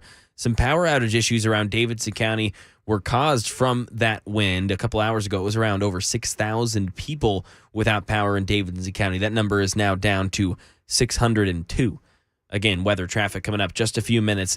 Starting with Megan Hall, the female officer involved in the alleged sex scandal in the Laverne Police Department. She's now filed a civil rights lawsuit against the city, 2 sergeants, and the former police chief there. Hall was the one female out of the 5 officers fired for reportedly having sex on duty, sending nude photos to each other, and lying about it during an HR investigation.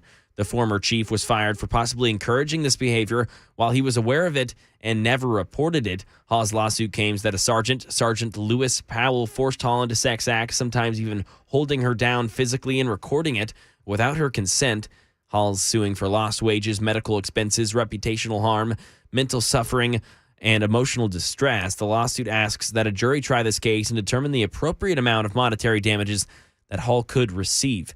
And some news on COVID-19. Despite a reported low-confidence U.S. assessment that the COVID virus came from an accidental Chinese lab leak, the White House says there's still no conclusion on the origin of the coronavirus. Andy Field brings us the latest details from the nation's capital. The Wall Street Journal reporting that the Energy Department issued what it calls a low-confidence conclusion that COVID leaked from a Chinese lab. 4 other U.S. intel agencies think it jumped from animals to humans in China. The rest of the government is still looking at this. There's not been a definitive conclusion. White House spokesman John Kirby saying the U.S. has spent 2 years pressing Chinese officials for answers and access, and they haven't cooperated. Back here in Tennessee, there was a fatal road rage shooting yesterday in Hermitage and Old Hickory. Right now, no charges have been filed. The investigation says that 71-year-old Alden Jones was driving aggressively. He was cutting people off. Then they were at a red light. He decided to get out of his car and berate the vehicle behind him by banging on the window while he had a pistol in his hand. The man in the vehicle that was behind the one that Jones was screaming at, 36-year-old Ricky L. Frizzle, decided to try and help and tell Jones to stop what he was doing. Jones then began to walk towards Frizzle with his gun, prompting Jones to tell him to stop. He also had a gun. Frizzle kept walking, got very close, and Frizzle fired his weapon, killing Jones. Frizzle and his wife were cooperative with detectives, and their stories have been confirmed by other witnesses that were there at the scene, and that investigation is ongoing. That's the latest news. The weather's next. I'm Mac Maury, WTN News.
It's 8 minutes now past the hour of 5 o'clock on Super Talk. Hey, you're listening to The Drive. I am your friend and radio buddy, Brian Wilson, here to get you home safely, to get you all set up for a nice weekend. That's not weekend. You get the rest of the week. Gosh, what am I thinking about? I'm just thinking optimistically, Arnie. Man. Get you set up for a week of work. And it's weird, isn't it, out there? I mean, it's like it's in the 70s, but it's really, really windy. Yeah. Started out raining this morning. It was odd, and now we got sun and wind, but it's almost 80 degrees. Yeah, it's hard to believe. How unusual is that? This wind that came through Texas a couple of days, about a day and a half ago, and I got all of these pictures from my friends at Texas. Some of this was 60 and 80 mile an hour winds. Wow. And the skies were literally brown with dust. Oh, yeah. It was. I mean, I've seen people I know back in that part of the world who said, I remember as a kid some pretty bad sandstorms when I was young. I mean, really bad. And they said it's the worst they could ever remember. Wow. Coming through there. So it's, dry, and then, no crops really in the field right now. And it just turns into, like a gigantic desert sandstorm is what it is. Well, I guess anyway, we can count ourselves lucky that we don't have to deal we with don't that. have that at least. There's something to think about. Let's talk about what's going on right now. I didn't get the music ready for this because I have music for you. It's time for your 2024 update. We bring you information about the 2024 election and how it's all going to play out. We got a lot of news to go over there. And pull the right packet open. Trump is topping DeSantis by 15 points. Can you believe this? In a new Fox poll, and this is about the people who are probably going to vote in the Republican primary. When you look at all of the polling data, you sometimes see polls where DeSantis is doing better, and you have to ask yourself, well, who are they asking? They're asking everybody. If there's a choice between Trump and DeSantis, who would you vote for? Then DeSantis does a little better. If you ask people who are likely to vote in the Republican primary, you're going to find that it is Trump who is doing better by a pretty good margin. Former President Trump leads Florida Governor Ron DeSantis by 15 points among GOP primary voters in a hypothetical 2024 matchup, new polling from Fox News shows. The survey released on Sunday found Trump, who launched his re-election campaign back in November, in the lead among potential Republican primary challengers with 43% of the vote. DeSantis, who hasn't formally announced he'll run, comes in second with 28. I mean, so this is a stomp at 15 points. The Florida governor has been seen as a top potential rival to the former president, with other recent polling indicating a face-off between the two would be close. I understand that Trump is not happy, though. This poll comes out from Fox, and I haven't heard a lot about it, but it's out there. It's posted. And then this weekend, I noticed big interviews with DeSantis, and documentaries that have been done about Ron DeSantis, and Mark Levin on Life, Liberty, and Levin does an hour with DeSantis. It does seem that Fox is giving a lot of airtime to DeSantis, and Trump is upset about it, he says. He's apparently not very pleased at all. The Fox News poll put Trump and DeSantis at the top of a possible GOP primary pack of 15 potential contenders. Former UN ambassador to Trump comes in at 21 points behind DeSantis, coming in at 7. Mike Pence earns 7. He hasn't said he'll run, but hinted he could. Greg Abbott pulls 2%. I have not heard Greg Abbott indicate he's interested. Liz Cheney would get 2%. I'm surprised she gets that much. Narrowing down the options to just Trump and Haley, the two GOP candidates who officially said they are running, 66% said they'd vote for Trump. 24% said they would back Haley. Though not many candidates have entered the ring with Trump, some in the party are expecting a crowded field.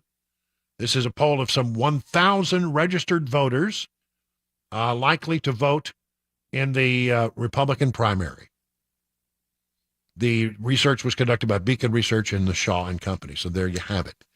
Now, the Republican Party is saying that anybody who enters the primary will have to, or let's put it this way: anybody who wants to be wants to be on the debate stage. That's it. Republican presidential candidates will have to pledge support for the eventual nominee in order to be included on the Republican National Committee debate stage, according to RNC Chair Ronna McDaniel.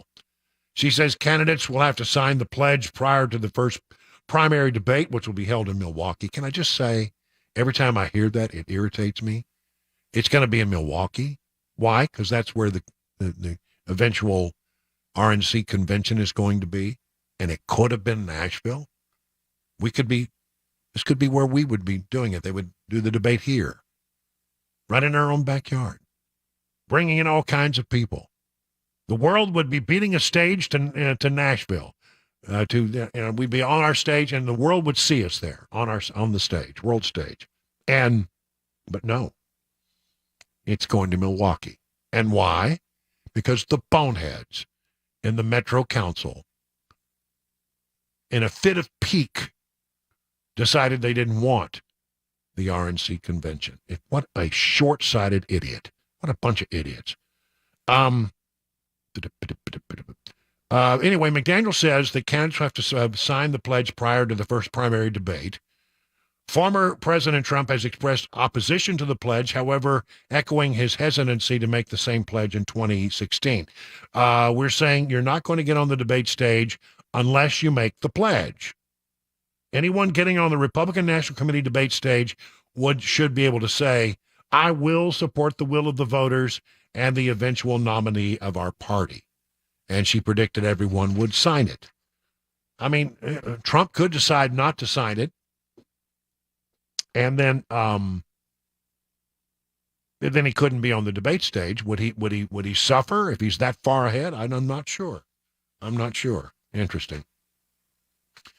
Nearly all Republican senators, I think the only one out there that is still considering a run for the presidency and is Tim Scott. Not Rick Scott, but Tim Scott of South Carolina. But all other senators have apparently decided to bow out of the race. Names like, Cruz, Josh Hawley, Rick Scott, not Tim Scott.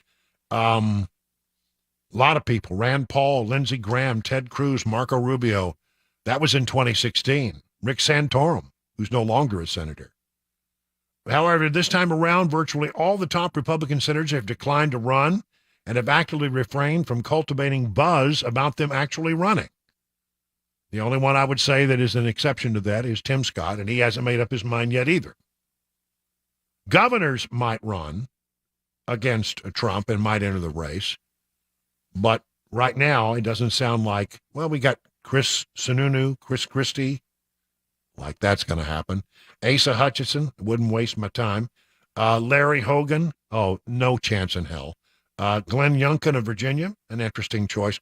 Kristi Noem of South Dakota are interesting entries into the race. Might get a little buzz, I don't know. But some of those folks, I don't know. What is it would make you run for the presidency when, literally you probably have like zero chance?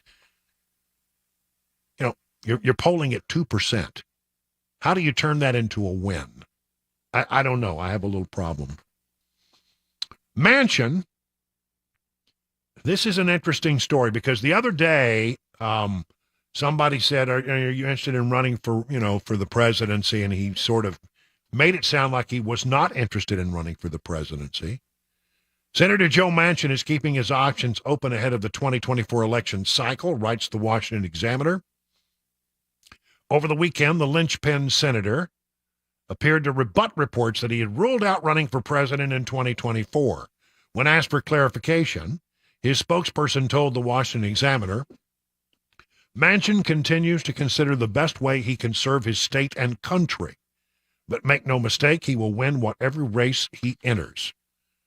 Earlier this month, Manchin riffed on his 2024 intentions during a radio interview he did with Metro News.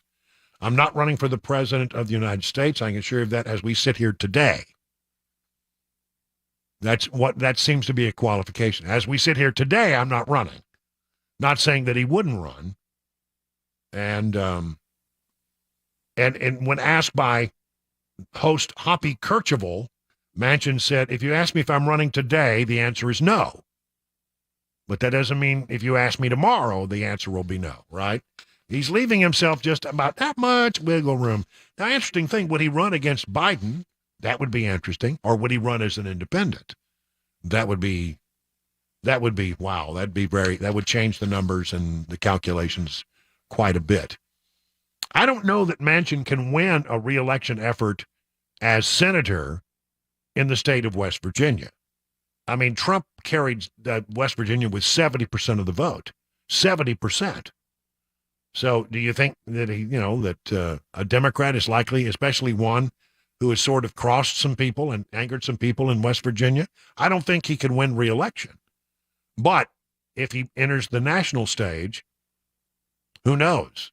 A guy in the middle, who, by the way, can put a sentence together, and he's sort of an interesting character. I don't know that I would be interested in voting for Joe Manchin, but there might be some people out there who would, and that would change the math on everything. It is now 20 minutes past the hour of 5 o'clock on SuperTalk 99.7 WTN.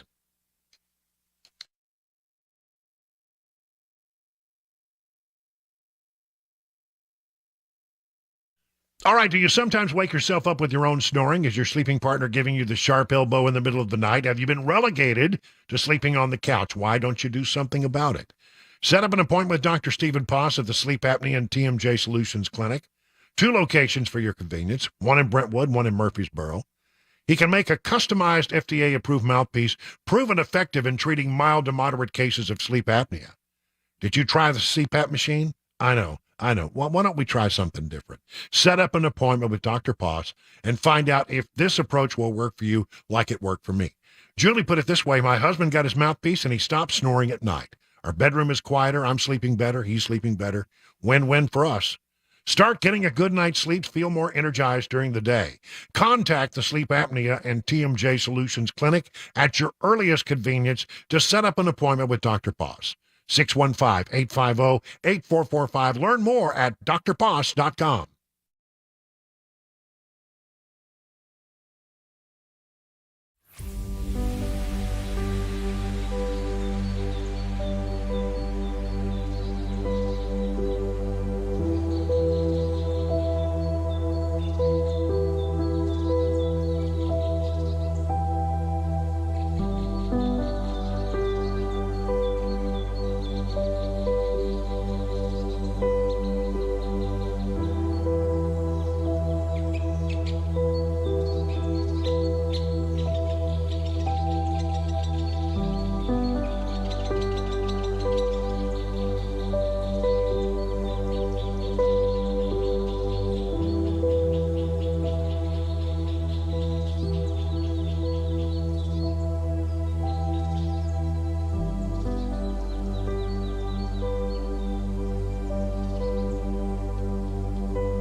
What are we learning about the origin of COVID-19 and a 4-year-old Tennessee child gets a hold of a firearm and shoots himself? That and more 30 minutes after the hour. Super Talk 99.7 WTN. It's 24 minutes now past the hour of 5 o'clock on Super Talk 99.7. I've lost the dog. Mayhem at Wilson Manor. Well, listen, I'll tell you something. If you don't know where the dog is, you better be for finding out. I'm sorry. I didn't mean to be distracted. I did that last segment about the where we are for 2024, and it occurred to me from some of the comments that I've read that maybe I wasn't making myself clear about Trump and this pledge. I mean, maybe I left out a step that I understood, but maybe other people had not put together. That is, Ronna McDaniel is saying Trump must take the pledge if he wants to be on the debate stage. Trump doesn't want to take the pledge because he doesn't want, to take the pledge. The pledge says if you're going to be on the debate stage for the RNC debate with all the candidates, then, you got to promise that you will support the eventual nominee. Trump doesn't want to say that. Trump says, well, maybe if I think he's leaving open the option of saying I might run as an independent. Well, if you do that, then all bets are off. Who knows what might happen in a three-way split? Who knows how that might go? But it is interesting. Ronna McDaniel saying, I think everybody will take the pledge, which means that if you get on the debate stage, you are promising that you will eventually support the Republican nominee, whoever that turns out to be. If it's Trump, if it's DeSantis, whoever. And so that's why she wants the pledge. And that's why Trump is sort of hemming and hawing, saying, I don't know what tomorrow may bring. So I don't know. Interesting. He could choose not to sign the pledge, but then all these people are going to get on national TV and they're going to have and he's not going to have his say. I don't know. I think he'll probably sign it. But it's interesting, isn't it? All right. This weekend, if you were paying attention to the news at all, you may have heard this. There is now a new report from our United States government, at least one part of our United States government, that says the lab leak is the most likely origin of the COVID-19 pandemic. This according to the Energy Department. Now, you say, the Energy Department, what do they know about this? Well, there are some really weird and strange things that go on under the auspices of the Energy Department. Nuclear weapons, for example, are designed and manufactured and maintained under the auspices of the Energy Department. A lot of people don't know that. But they also have some national laboratories which conduct advanced biological research. So they apparently were among many parts of the government asked by the president to look at this question of where did the COVID-19 pandemic begin? Where did the COVID come from? And they have now said they believe that the most likely origin is a leak from the lab. And of course, the lab that we're talking about is the Wuhan virology lab in Wuhan, China. Isn't it interesting that we know pretty much that the whole thing started in Wuhan? We happened to, the Chinese have said, well, it happened in this wet market over here, a couple of blocks from the place in China where they do this kind of research on novel coronaviruses. They call them novel coronaviruses. So, it happened there.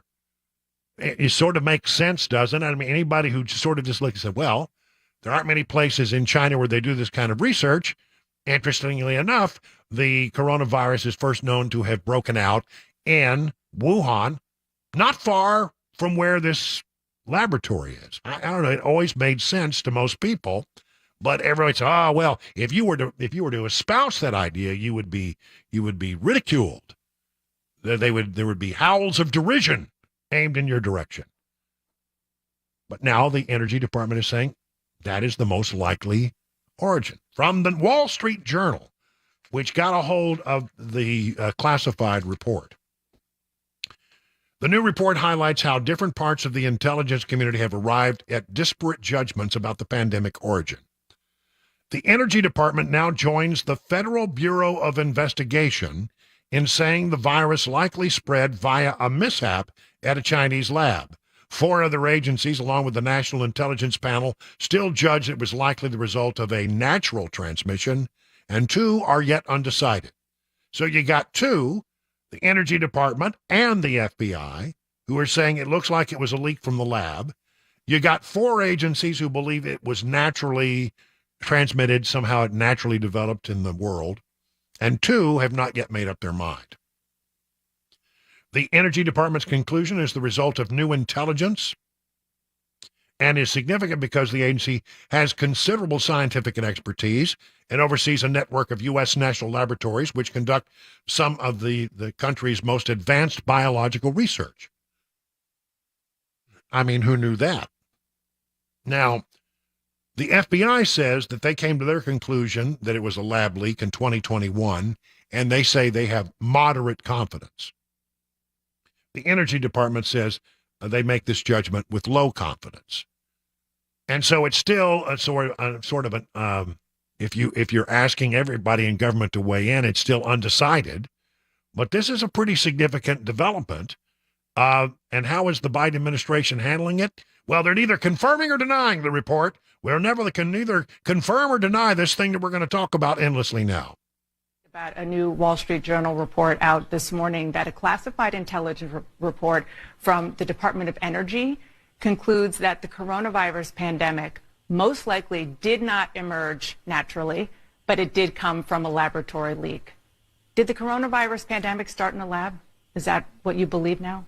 Well, Dana, there is a variety of views in the intelligence community. Some elements of the intelligence community have reached conclusions on one side, some on the other. A number of them have said they just don't have enough information to be sure. Well, there you go. They're going to try to split hairs now. But I'm telling you, for those who have looked at this, remember, we were once derided if we ever raised the question. It is 31 minutes now past the hour of 5 o'clock on SuperTalk.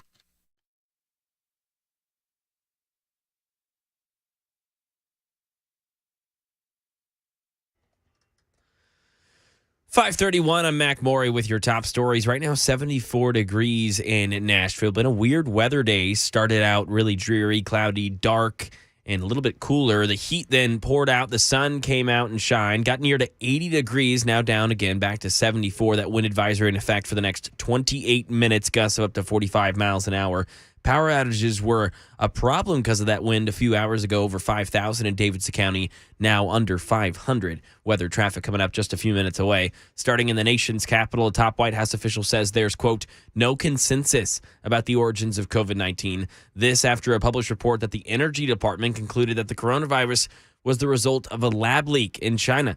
That assessment was made with low confidence. Here's Karen Travers. The Energy Department now reportedly has indicated it believes COVID's origin was most likely the result of a lab leak in China. Still, Biden National Security spokesman John Kirby said Monday, There is not a consensus right now in the U.S. government about exactly how COVID started. Kirby said once there's information the U.S. government is confident in, it will, quote, absolutely be shared with Congress and the American people. The president believes it's really important that we continue that work and that we find out as best we can how it started so that we can better prevent a future pandemic. And here in Tennessee now to a tragic story. A 4-year-old child has died after accidentally shooting himself inside of a house in Antioch. Police were called about the incident around 4:30 yesterday morning. Officials have not reported where the child found this gun. This is all being investigated by youth services, and according to Tennessee law, the adults or parents inside could be charged with crimes. In this case, it's not known yet whether that's going to happen. And many Americans getting federal food assistance will see their benefits go down after this month as pre-pandemic era supplements are set to expire. Ike Ajaji. In the fall of 2021, a roughly 20% increase in SNAP benefits took effect as part of the Families First Coronavirus Response Act meant to ease economic anxiety across the country. Now, tens of millions of Americans in 32 states will see the pandemic boost expire by the end of February. Every SNAP household will see at least $95 a month less, but some will see reductions of $250 a month or more. The boost kept 4.2 million people out of poverty, according to a recent study from the Urban Institute. And that is the latest news. Weather's next. I'm Mac Maury, WTN News.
Well, let's talk about Legend Steakhouse. You going to dinner tonight? Thinking about maybe a steak? Oh, man, why don't you go by Legend Steakhouse? You can't go wrong with one of those tasty steaks. But you should think about them for lunch as well, because the Legend Steakhouse all over our area, it's a good place to go for lunch. You have a meat and two situation going on. Your meats could be anything from fried pork chops, smoky mountain meatloaf, fried catfish, slow-cooked pot roast with gravy. And your twos, and you got a lot to choose from. 14 vegetables in casseroles, broccoli casserole, turnip greens, bourbon glazed apples, fried green tomatoes. We're talking about a home-cooked meal, the way your mama used to cook it. And in fact, the recipes Johnny Fleeman got for these restaurants came from his mother. He borrowed her recipe book some 30 years ago and just never gave it back. Legend Steakhouse, multiple locations across Middle Tennessee, good food at a fair price. If you're in Davidson County, check out their Smyrna location just off Almaville Road, open 7 days a week for lunch or dinner.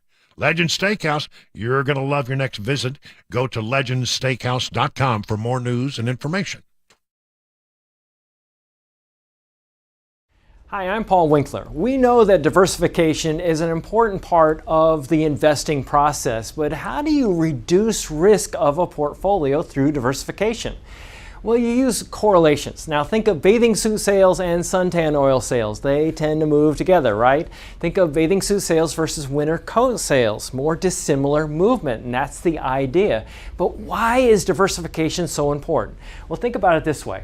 Everybody would like to have this happen with their investments. They just go straight up. But what we know is this is really what tends to happen. Markets may go way up and then down, or down then way up. Now let's say if we isolate parts of that curve right there, and the first curve right there, and the second curve right there. If you're putting money away for retirement, every time you put money in, if this is what's going on, you're buying more shares. Then just before you retire, the market goes up, you're really happy. If, on the other hand, you keep paying a higher and higher price and then the market goes down, you're really sad. And we can't choose what's going to happen with the market next. But what we can do is what we know through academic research, and there are Nobel Prizes awarded for this, is we can look for things that tend to move in dissimilar fashion. And what happens when we do that, we can reduce the volatility of the portfolio, hence bringing those curves in. Now that's the idea. Now if you want to learn more about our approach to investing and financial planning, go to paulwinkler.com and set up a free 15-minute phone call. Or you can call 615-851-1950.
.539 on SuperTalk 99.7. I'm Brian Wilson. You know, I haven't dug into this story. I was waiting for it to percolate out a little bit, but it seems we now have all the information there is to know about it with regard to Tennessee Congressman Andy Ogles and his claims about his education. If you have not been following the story, that Phil Williams over at Channel 5 has been raising questions about whether or not Ogles had inflated his college transcript. And so there's been some questions about, well, did he study international relations and economics? It's a complicated answer. But it does appear that when you look at the actual statement from Andy Ogles and his transcript, which has now been released by him, I think you have to point out it was released by him just before Channel 5 got their chance to put it on the air today. I think you'd have to say, the suggestion that he has studied economics, not so much. Foreign policy, international relations, not so much. And he admits that in looking at the transcript. And here's his explanation. I guess the question I have for you is, does any of this matter to you? Does it change your opinion about Andy Ogles? So if you have a question, something to say about that, 615-737-9986. Here's what Ogles said. During my senior year of college, I transferred to MTSU to pursue a degree in political science and international relations. Due to an interfamilial matter, something to do with his family, I dropped out of college, returned home to financially support my family during a difficult time. Leaving school was a difficult decision. It was the right one. I would do the same thing again, even though withdrawing left several incomplete grades that would ultimately be registered as failing. In the mid-2000s, as a non-traditional student, I set out to finish my final semester at MTSU through their distance learning program. I wanted to set an example for our daughter, demonstrating the importance of finishing what you start. Working with the counselor, I was advised to take 12 credit hours, as well as complete a 3-hour senior project in order to obtain my degree. I awarded a Bachelor of Science, and MTSU mailed me my degree a few months later. At the time, it was my understanding I had completed my course of study in political science and international relations. Last week, I requested an official copy, and I learned that I was actually awarded a broader degree in liberal studies with minors in political science and English. So the things that he has campaigned upon weren't exactly right, but he did finish the degree. It just wasn't the degree that he said he got. And so I'm curious about this. Does this bother you at all? Does this change your opinion about Andy Ogles? 615-737-9986. Look, it is not uncommon, I think, in the world for people who get a little older, and the education that they sought is a little, when you get back and look at it, it's been a long time ago. You may have certain memories that you walked away with thinking this is what you earned. I, for example, have on my wall, what is it? It's a master's degree, and it has to do with, I forget, it really is a master's degree in print journalism, but it doesn't say that. I can understand how you look at that and you say, well, I got a master's degree in print journalism. It's not what it says. But this has been going on for a while now with Phil Williams making this suggestion that perhaps he has not been truthful about his resume, has inflated his resume, has suggested, in running for all these various offices, that he had a different kind of educational background, which when you look at the transcript, it's simply not there. And by the way, it's not a remarkable transcript. In fact, it's a rather unremarkable transcript. So I'm just sort of curious, does this change your mind? Buck in Murfreesboro, you're on with Brian on the drive. What do you say, Buck? Hey, I got 2 degrees and got my bachelor and my master's, and finished my master's in '90.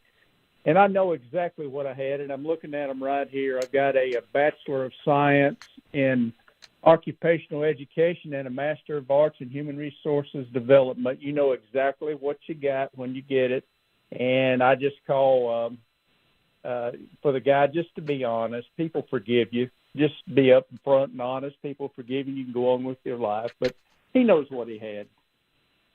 Yeah, he did come on WTN earlier on the Dan Mandis show, not today, but earlier, to talk about this. And he said that he had put a block on his university academic credentials because he was worried about his identity being stolen. I said, in other words, you can call your college or your university and say, I don't want to release, you cannot release my transcript without my permission. And you can make that request, and generally a university or a college will honor that request. He said, I would encourage anyone to lock down your transcripts, lock down your credit, so you're not a victim of identity theft. That's what he told Dan Mandis right here on this radio station. So I don't know. Look, I look at his resume, and here's what I come up with. Here's a guy started a course of study. He was an average student. Didn't do actually, he's got an English minor, but he didn't do very well in the English courses that he took. I would call him an average. If C is an average, I'd call him an average. He got a few A's and a B's, but C's.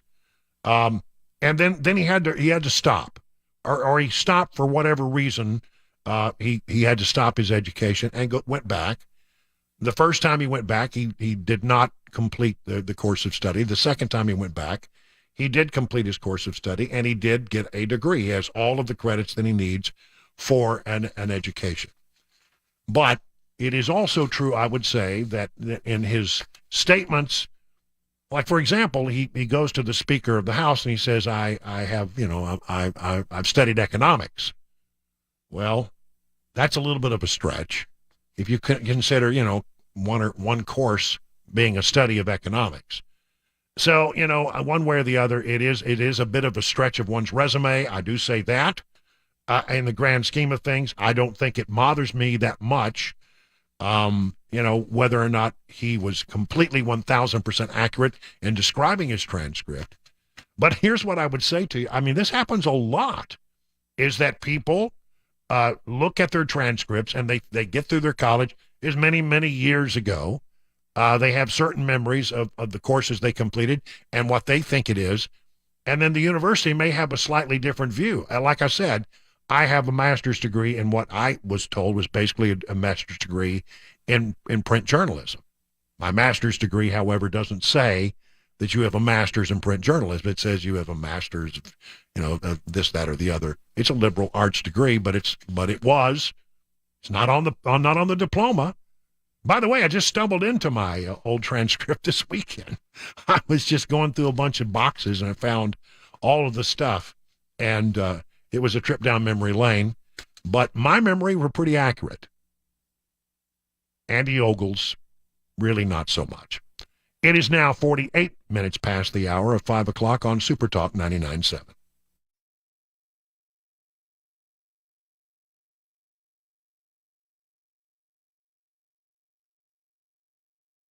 All right, that's your friend and radio buddy talking about McGill's Glock store.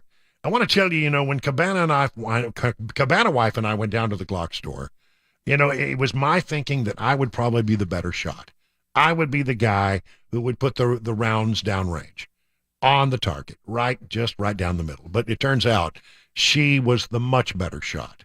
And, it was sort of a humbling moment. But I got to tell you, I had a great time training with her, and I got some good training, too. If you and your significant other want to enjoy a couples training session, February is the month to visit the world-famous Glock store. Your significant other trains for free. You just got like a day or two left here. Well, you get today and tomorrow, so get after it. If your significant other is thinking about a handgun of their own, couple sessions come with a free handgun rental to help them choose the perfect one. Why don't you book your couple session? Simply go to shoot270.com. That's shoot270.com. Click on Book a Shooting Session, or call the Glock store at 615-682-6565, 615-682-6565. It's at McGill's world-famous Glock store, minutes from the airport, worth the drive from anywhere.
In talking about the anti-Ogles thing, I actually did pull up my degree. Here you go. Take a look at this.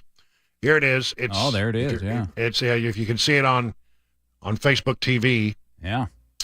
It's a Master of Arts in Communication, Journalism, and Public Affairs. Now, if you ask me what kind of degree did you get, I'd say I got a master's degree in print journalism, which is what I studied. And everything that I did was toward, the idea of writing for the eye and not broadcast journalism or any other kind of journalism. And then this is Master of Arts, Communication, Journalism, and Public Affairs. Yeah, journalism for sure, but public affairs, I don't know what that means. I would never have described, I have a Master of Art in Journalism and Public Affairs. I go, really? What does that mean? I don't know, because I don't remember studying anything.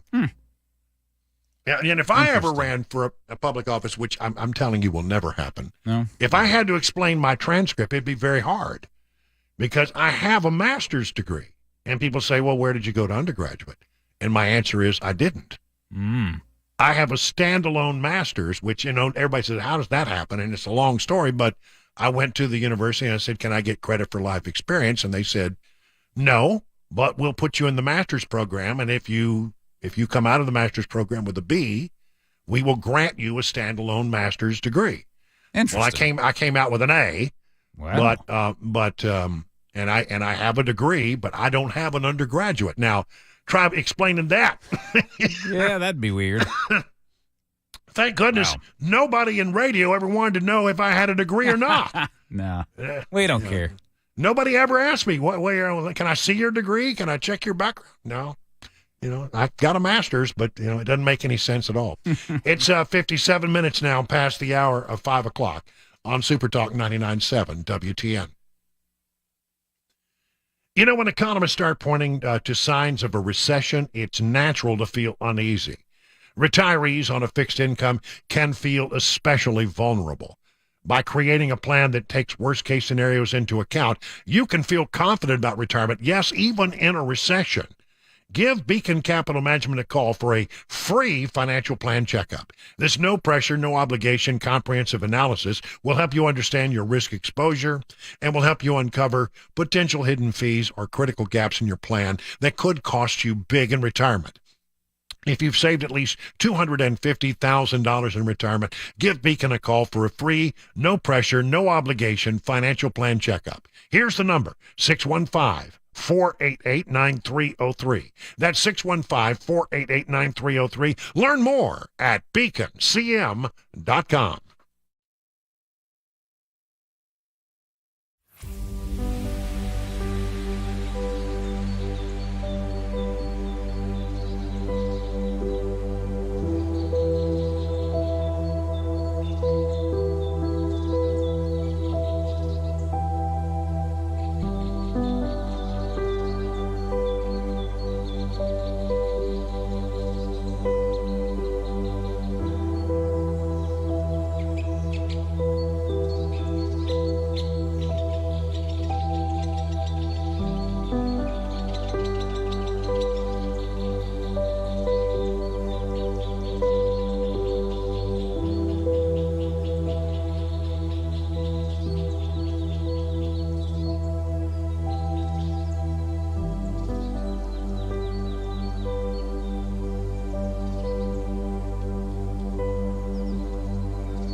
It is 7 minutes now past the hour of 6 o'clock on Super Talk. I'm Brian Wilson on a Monday, an unusual day, warmish today, very windy, and an unusual evening. It's just weird weather. It's been a weird February, hasn't it? I mean, it really has been. We've had really, really cold temperatures, and we've had some that were days that were just downright balmy, like today. Been all over the map. You're right. Yeah. And of course, we're just, this is 27th, 28th tomorrow. That's the last day of February. Yeah. Then we get into March. I think the wind that we have is, an early arrival, because you know what happens in March. It's in like a lion, out like a lamb. That's what they say. That's what I've always heard. Yep. I mean, I don't know what that means, but I don't. Well, it means that it can be windy in the early part, and then it calms down by the time you get to April. I think what it originated as is that it's basically the transition month as we move from winter into spring, right? It's kind of a lion. It's rough. It can be brutal at times, but then by the end of the month, we're transitioning into the nicer spring-like weather. It's probably has something, the way I interpret that is probably different the way than you interpret it, because when I was in West Texas, spring meant one thing: windy sandstorms. Oh, well. And so, I always thought, well, it comes in like, it's windy, and today's windy. Yeah. I don't know. Maybe not. Maybe we just should not even use that phrase anymore, because we don't really know what the hell it means. That's not a clue. No. By the way, I got a lot of things I want to do this hour, and this thing with Woody Harrelson. Did you hear this thing that he said on Saturday Night Live? Now, first of all, I did not watch the show, but everybody was talking about what Woody Harrelson had to say, and I went back and looked at it. And Woody Harrelson, if you ever see him talk, it's hard to follow his line of thinking sometimes. He's all over the map. And by the way, it's hard to know exactly who Woody Harrelson is and what he believes. He believes a lot of unusual things. He talks about, being from, I think he's from Texas, and he talks about that. He talks about how he has, sometimes he has Marxist views. And sometimes he says that he believes very much in fact, he sells marijuana in California.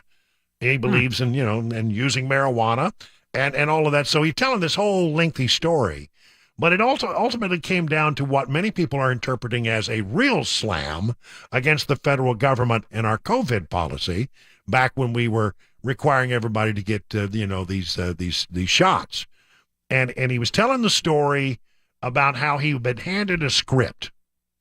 And the script, he sat down with a tree in a green space, and sat down and leaned his head and started reading the script. And he found the script, too unbelievable. Are you ready? This is what he said. Okay, so the movie goes like this. The biggest drug cartels in the world get together and buy up all the media and all the politicians and force all the people in the world to stay locked in their homes, and people can only come out if they take the cartel's drugs and keep taking them over and over. I threw the script away. I mean, who is going to believe that crazy idea? Being forced to do drugs?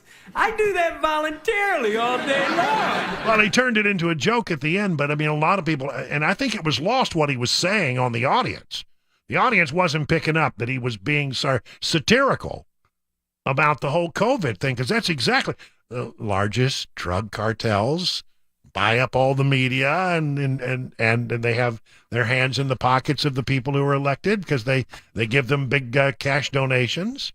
And we're going to lock you up in your house, and you can't come out until you take the drug, over and over and over. He's talking about COVID, but I don't think the audience picked up on it. A lot of people are saying, it's an interesting point that he makes there, honestly. If you saw a script in which that was described, you would say, oh, that's unbelievable. Nobody would ever buy that. Too unbelievable of a plot line. I just thought it was interesting. The COVID origin report, which came out this weekend, is very interesting. The new federal assessment saying that a lab leak was the likely origin of COVID-19.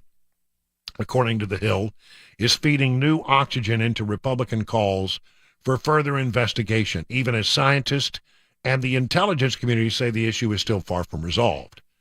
In the wake of a Wall Street Journal report published over the weekend on an Energy Department conclusion that COVID-19 most likely came from a lab leak in China, Republicans claim vindication.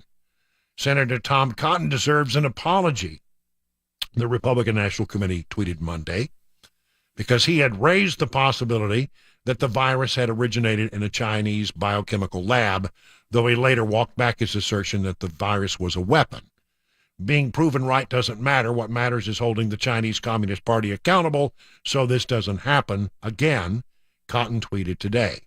Josh Hawley, a Republican from Missouri, said on Sunday he will introduce legislation to declassify intelligence findings about the likely origin of the COVID-19 pandemic, a call that was echoed by other Senate Republicans.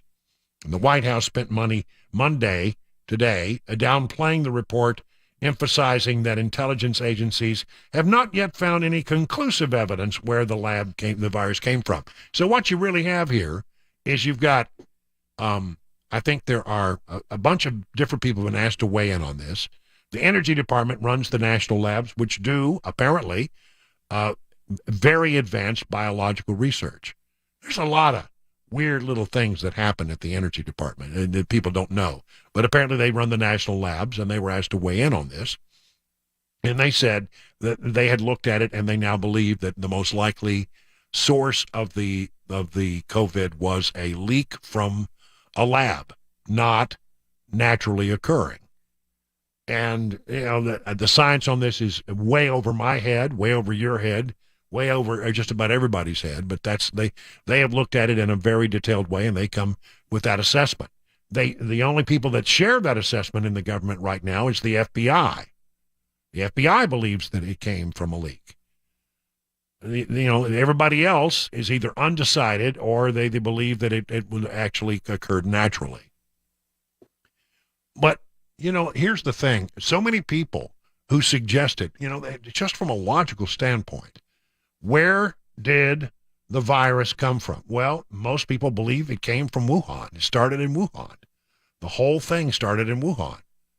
And then the Chinese have said it probably happened in this wet market over here. And the wet market was literally a couple of blocks from what? The virology lab.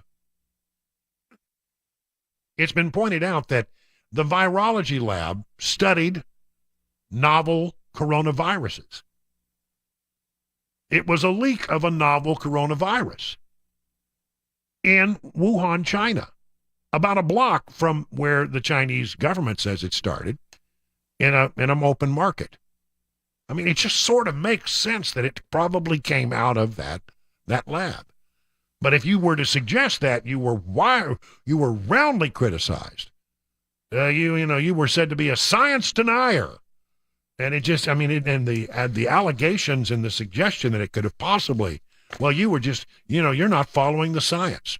Like, Anthony Fauci, who is, of course, he represents science. I represent science. That's what he says. He represents science. And if you don't ask him, don't believe him, just ask him. I represent science. He represents science.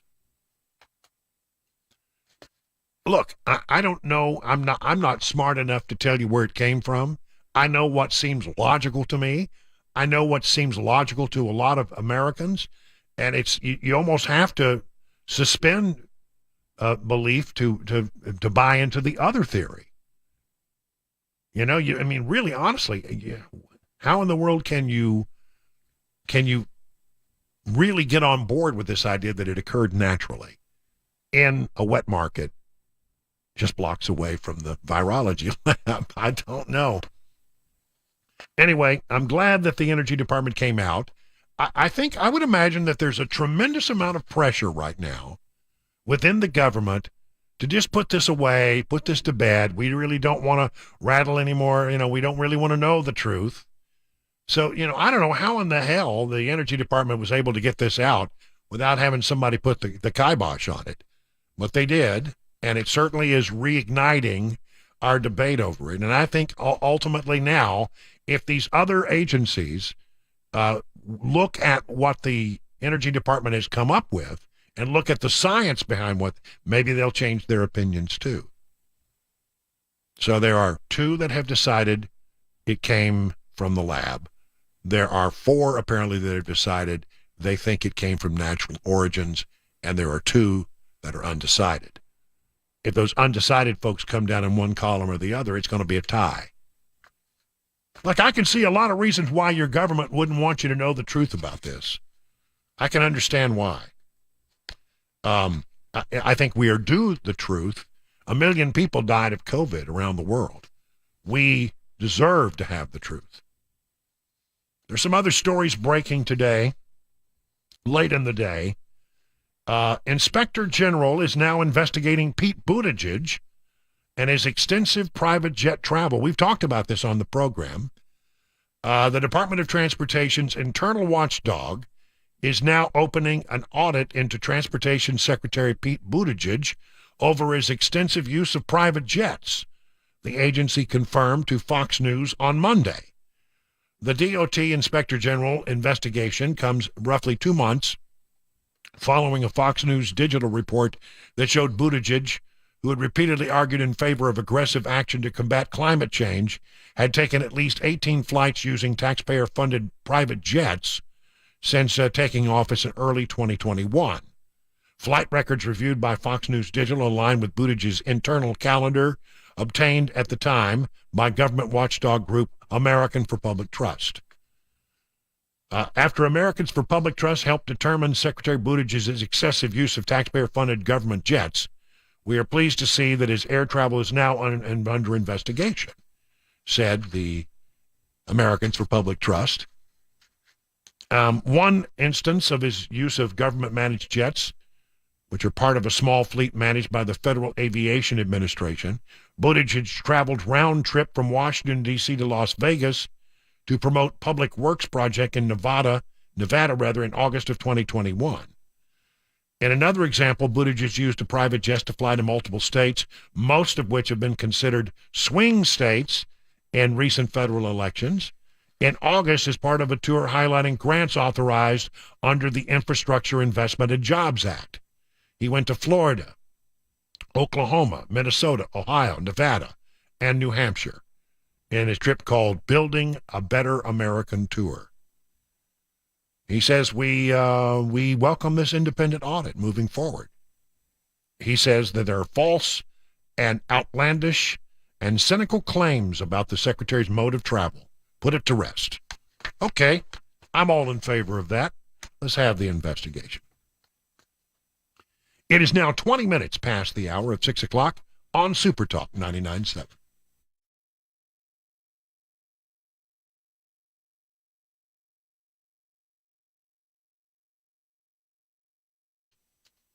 Let me tell you about Sylvan Health. That's Sylvan Health. It's a personalized nutrition service which is covered by insurance. You see, nutrition, it can improve the way you feel, help you lose weight, help you manage health conditions like high blood pressure, diabetes, high cholesterol, all of these things directly related to the foods that we eat. And this is where Sylvan Health comes in. Sylvan will connect you with a registered dietitian to help put together a nutrition plan for you without forcing you to cut out all the foods that you love. Your dietitian will provide tools such as meal plans, shopping lists, restaurant guides, because just a few small tweaks to your diet can go a very long way. Appointments are done via video calls or over the phone. No need to travel. And here's the best part. The service is covered by insurance. That's right. 90% of patients have zero out-of-pocket costs. So schedule your appointment today, 833-279-5826, or visit sylvanhealth.com to take that first step toward looking and feeling better, utilizing the power of good nutrition.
The President of the United States was asked, why is it, Mr. President, that, you think everything is going so well, but when you ask people in America how they feel about how things are going, 4 in 10 say they feel it's going well.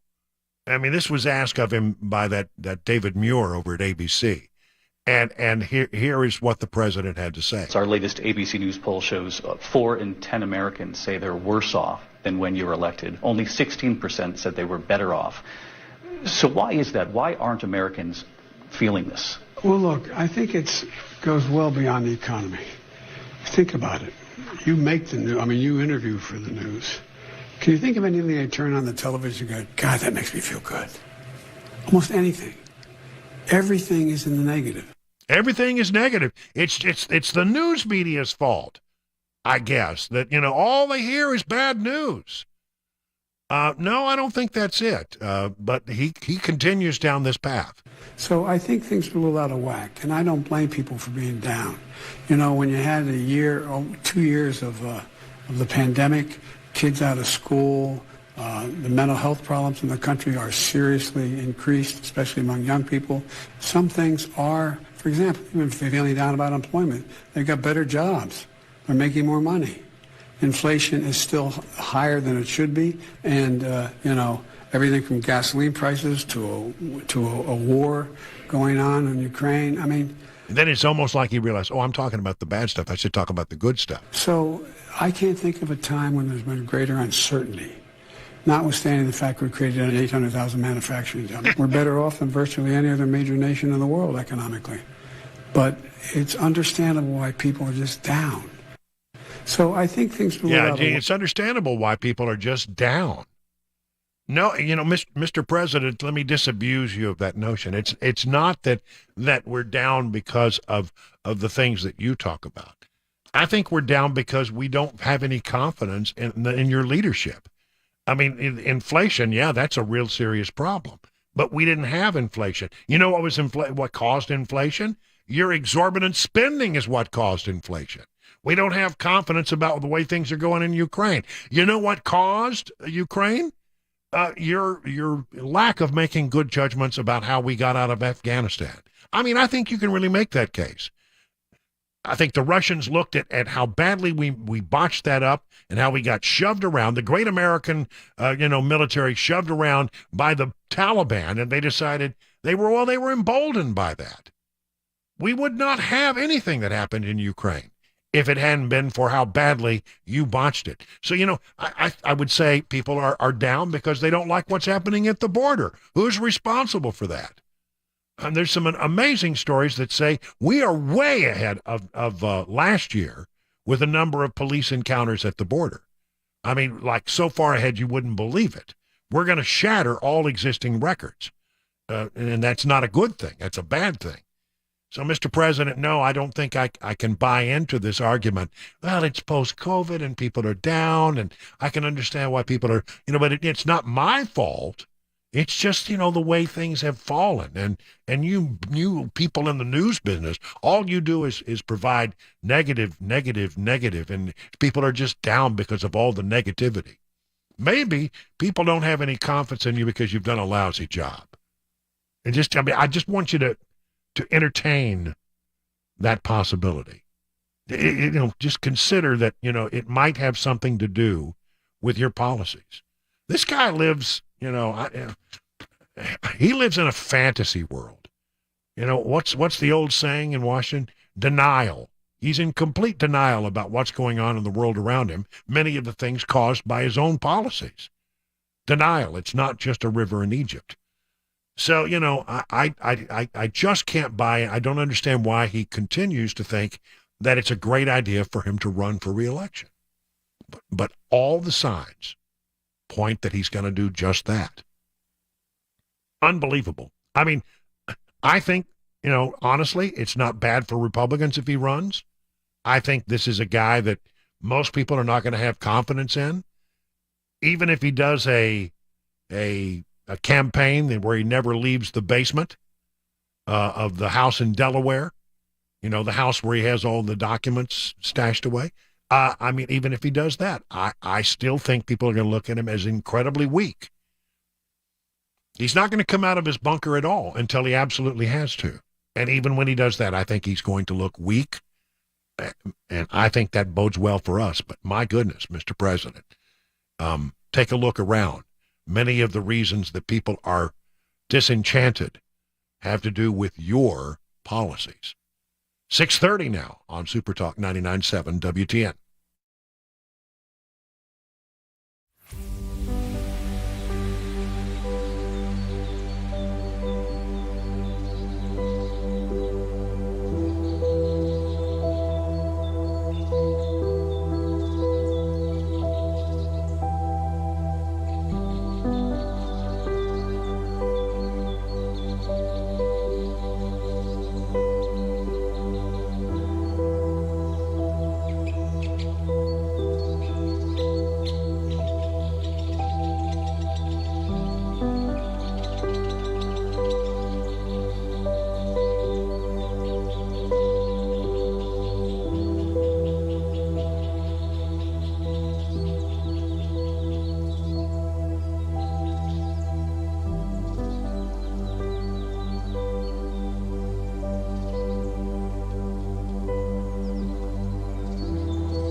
All right, finding value is important all the time, but boy, it really is important these days when dollars are tight, right?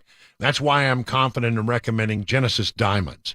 Value is the core principle that Genesis was founded upon. The owner is a former diamond wholesaler who used to sell diamonds to upscale jewelry stores, but he hated how much they marked up the prices when they sold them to customers. So he cut them out and started selling direct to the public at fair and honest prices that eliminated the traditionally fat retail profit margins. That direct importer advantage still applies at Genesis Diamonds. That's why they beat everyone else's prices on GIA certified diamonds. At Genesis, you get a higher quality diamond. with the best cuts for maximum brilliance. No commission salespeople.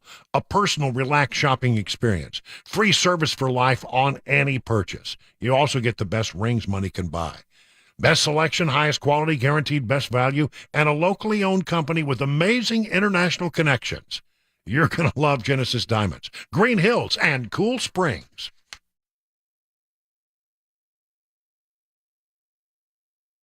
Hi, I'm Paul Winkler. We know that diversification is an important part of the investing process, but how do you reduce risk of a portfolio through diversification? Well, you use correlations. Now think of bathing suit sales and suntan oil sales. They tend to move together, right? Think of bathing suit sales versus winter coat sales. More dissimilar movement, and that's the idea. But why is diversification so important? Well, think about it this way. Everybody would like to have this happen with their investments. They just go straight up. But what we know is this is really what tends to happen. Markets may go way up and then down, or down, then way up. Now let's say if we isolate parts of that curve right there, and the first curve right there, and the second curve right there. If you're putting money away for retirement, every time you put money in, if this is what's going on, you're buying more shares. Then just before you retire, the market goes up, you're really happy. If on the other hand, you keep paying a higher and higher price, and then the market goes down, you're really sad. And we can't choose what's going to happen with the market next. But what we can do is what we know through academic research, and there are Nobel Prizes awarded for this, is we can look for things that tend to move in dissimilar fashion. And what happens when we do that, we can reduce the volatility of the portfolio, hence bringing those curves in. Now that's the idea. Now if you want to learn more about our approach to investing and financial planning, go to paulwinkler.com and set up a free 15-minute phone call. Or you can call 615-851-1950.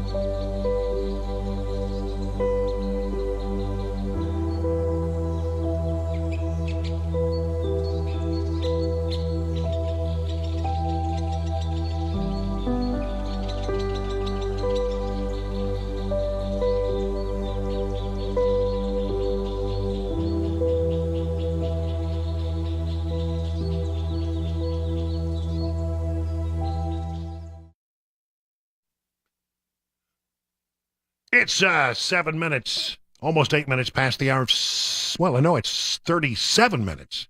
Good Lord. What is my problem with the clock today? What is my problem, period, today? Numbers. I don't know. No, it's Monday. And I don't know. It's just like It's been Monday all day long. Mm-hmm. So let's start over. Yeah, that's right. Yeah. And I usually struggle on Mondays. I don't know why. 38 minutes now past the hour of 6 o'clock on SuperTalk 99.7. I'm Brian Wilson, and you're listening to The Drive. Okay. The numbers that we're getting, speaking of numbers, from the southern border are extremely concerning. I haven't had a chance to get to this today, but I mean, really, let's talk about it. Migrant encounters at southern border hit 1 million mark already for fiscal year 2023. Now, what you have to understand is fiscal year began in October. So you have to look at where we were, in 2022 at this point in the fiscal year. Okay, 1 million so far in 2023. And last year, it was 839, well under a 1 million mark. So numbers are up dramatically. As of Friday, the total migrant encounters at the border were a little over 1 million for the fiscal year. 87% of those were single adults. 328,000 were expelled under Title 42. So that means what? 600 and some change. 600,000 were actually allowed in. But wait, there's more. As soon as I can turn the page here, you have to look at your gotaways. There have been, in this fiscal year so far, There have been this is astonishing. These numbers are scary.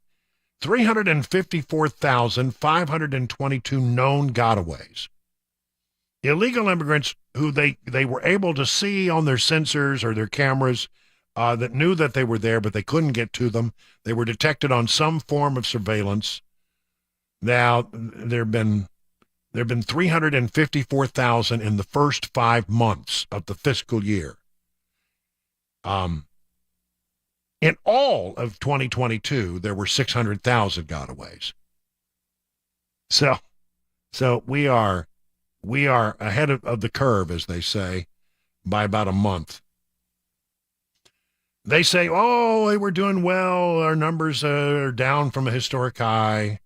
Listen, I'm telling you, it's still a mess down there. Don't let anybody tell you any different. It is absolutely a big old mess. And then there's this, as long as we're talking about the border. Former U.S. Ambassador for Human Rights alleged Biden has created humanitarian crisis at the border. With insecure border spurring skyrocketing illegal immigration in the first 2 years of the Biden administration, a record number of illegal migrants have died trying to cross the border, often forced to rely on violent drug cartels to shepherd them on their journey to the U.S. 2022 was the deadliest year on record for illegal migrants, with at least, the ones we know about, 853 fatalities. How is this compassionate? How is this helpful? You're putting lives at risk. People die in the desert in the heat. They die crossing the river. They die at the hands of the cartels.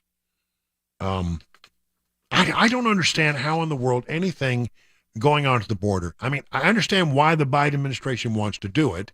They want to do it because they want to bring these people in and then find them a pathway to citizenship. And then they will have, they think, grateful people who will vote Democrat the rest of their lives and change the voting demographics in America forever. There are going to be millions of people who are already in this country illegally.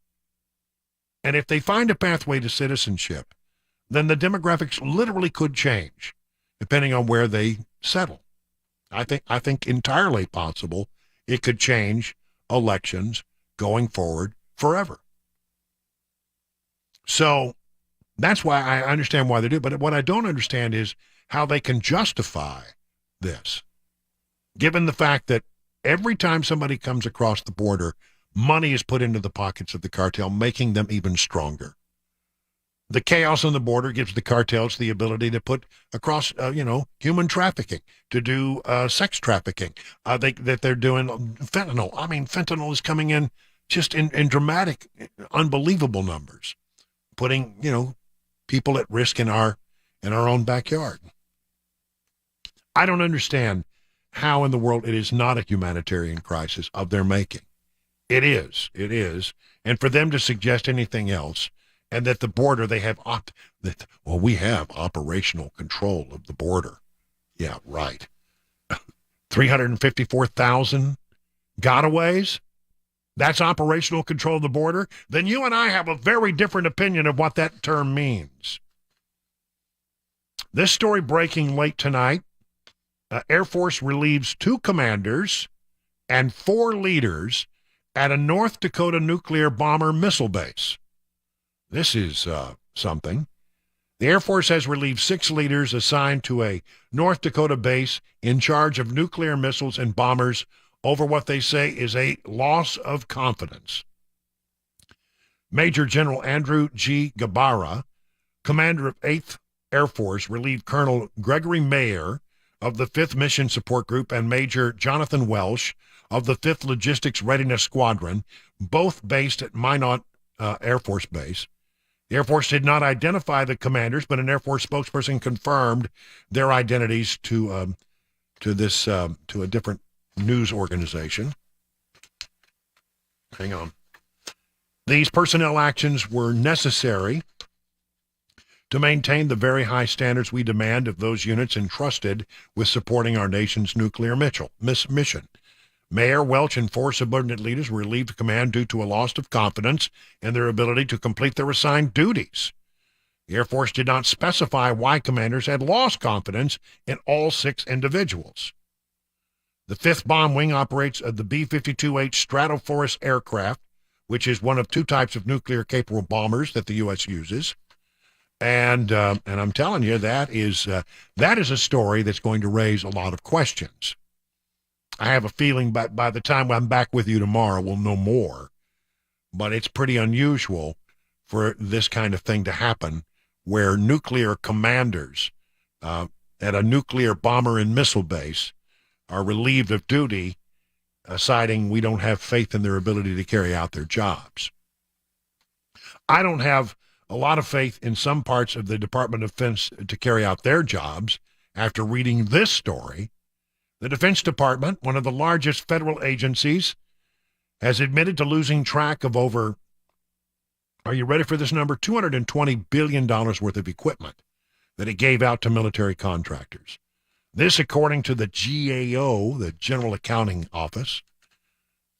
The DoD frequently contacts with third parties for a host of services, such as intelligence gathering, weapons development, and transportation. Sometimes the DoD will loan out government property to these contractors, including ammunition, missiles, and torpedoes, to help the contractors accomplish the missions of their goals. Unfortunately, the DoD has done a poor job of keeping track of these assets. The report found that $220 billion in equipment the agency has lost track of is significantly understated. In other words, that's the best number they can put a handle on, but they believe it's actually a lot more. The report cites lost equipment as one of the reasons the DoD cannot balance its books. The agency has never passed an audit, and the agency can only account for 39% of its $3.5 trillion in assets during its last audit in November of 2022. Hold on. You've got $3.5 trillion in assets, and you can account for 39% of it? Wait a minute. What is going on here? And sadly, this is nothing new. Nothing new at all. Here we go. Users, this is a story I was asked to repeat because and I went back and found this is true. I found it on my phone during one of the commercial breaks. A new iPhone feature that slows charging when clean energy is not being used. Users have spoken out about the iPhone's clean energy charging feature, which apparently Apple introduced sometime back. The feature reviews reports of carbon emissions from local power plants and uses that information to determine if and when the phone recharges. If and when. People noticed on Sunday the feature was activated by default and encouraged users to review their power settings. Go to the battery power settings on your Apple phone. Apparently, what they do is they look at where you live. They know where you live, of course. They know where the phone is. They'll all get anytime they want to know. They can find your phone. And they look at it and say, okay, let's look at your phone. Where are you? Okay, well, do you get your electricity from a coal-fired power plant? Well, we're going to set you up to charge your phone in this way. If you come from an area where you use clean energy, they allow you to charge your phone in a more efficient manner. You can turn it off, and I did, and I recommend that you do that as well. People have noticed that maybe their phone wasn't charging enough overnight, and this may have something to do with it. If you want to, just go to your battery settings on the phone and turn off clean energy charging, and the phone will no longer make decisions for you about how and when and if you can charge your phone. What a bunch of hooey that mess is right there. Also, we told you that they're coming after your gas stoves, and then they said, no, we're not. You should go and read this story. It's on yourfarm.com. They are coming for your gas stove. There is no doubt about it. And of the stoves that are on the market, real quick, only about, just a handful of them actually meet the new standards that are being proposed for gas stoves in America. Your government at work. 49 minutes now past the hour of 6 o'clock on SuperTalk 99.7.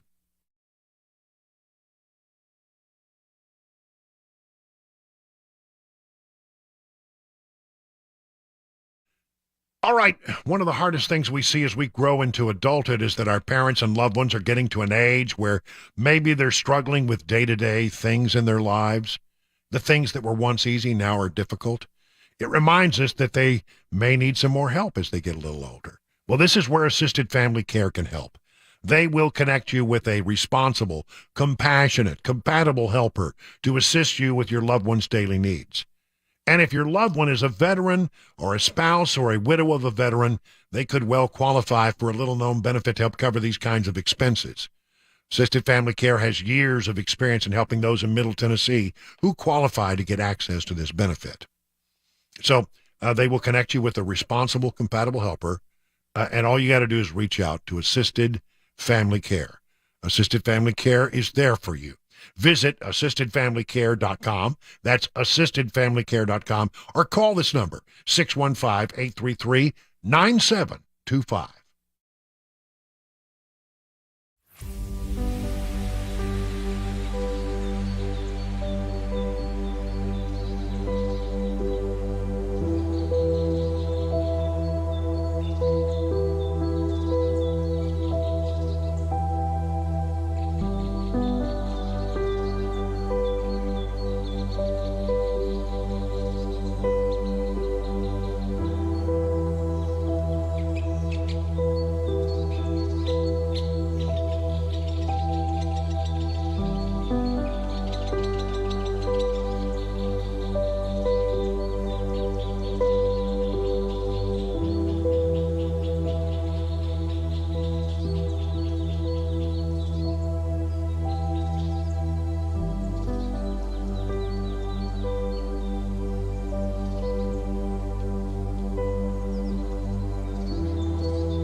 Well, thank you so much for being with us here today on this Monday, the 27th day of February.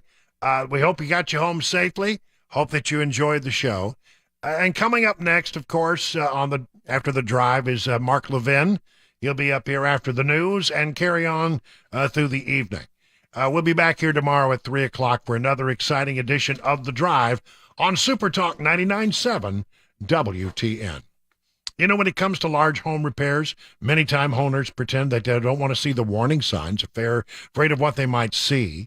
This is true with waterproofing and foundation repair. You need peace of mind. You need somebody that's going to give it to you straight. And for my dollars, that would be United Structural Systems. 23,000 100% satisfied residential customers. They'll come. They'll take a look at your situation. They'll give you their best advice. And then if you decide to go forward, you don't pay a penny until the job is done and you are completely satisfied. Financing is available. Lifetime warranties guaranteed for the life of the home. You see, the goal of USS is to take the stress out of home repair. They guarantee their best. Call USS. They're serving Middle Tennessee, Southern Kentucky, and Northern Alabama online at USSTN.com. That's USSTN.com. Or call this number, 615-227-2275.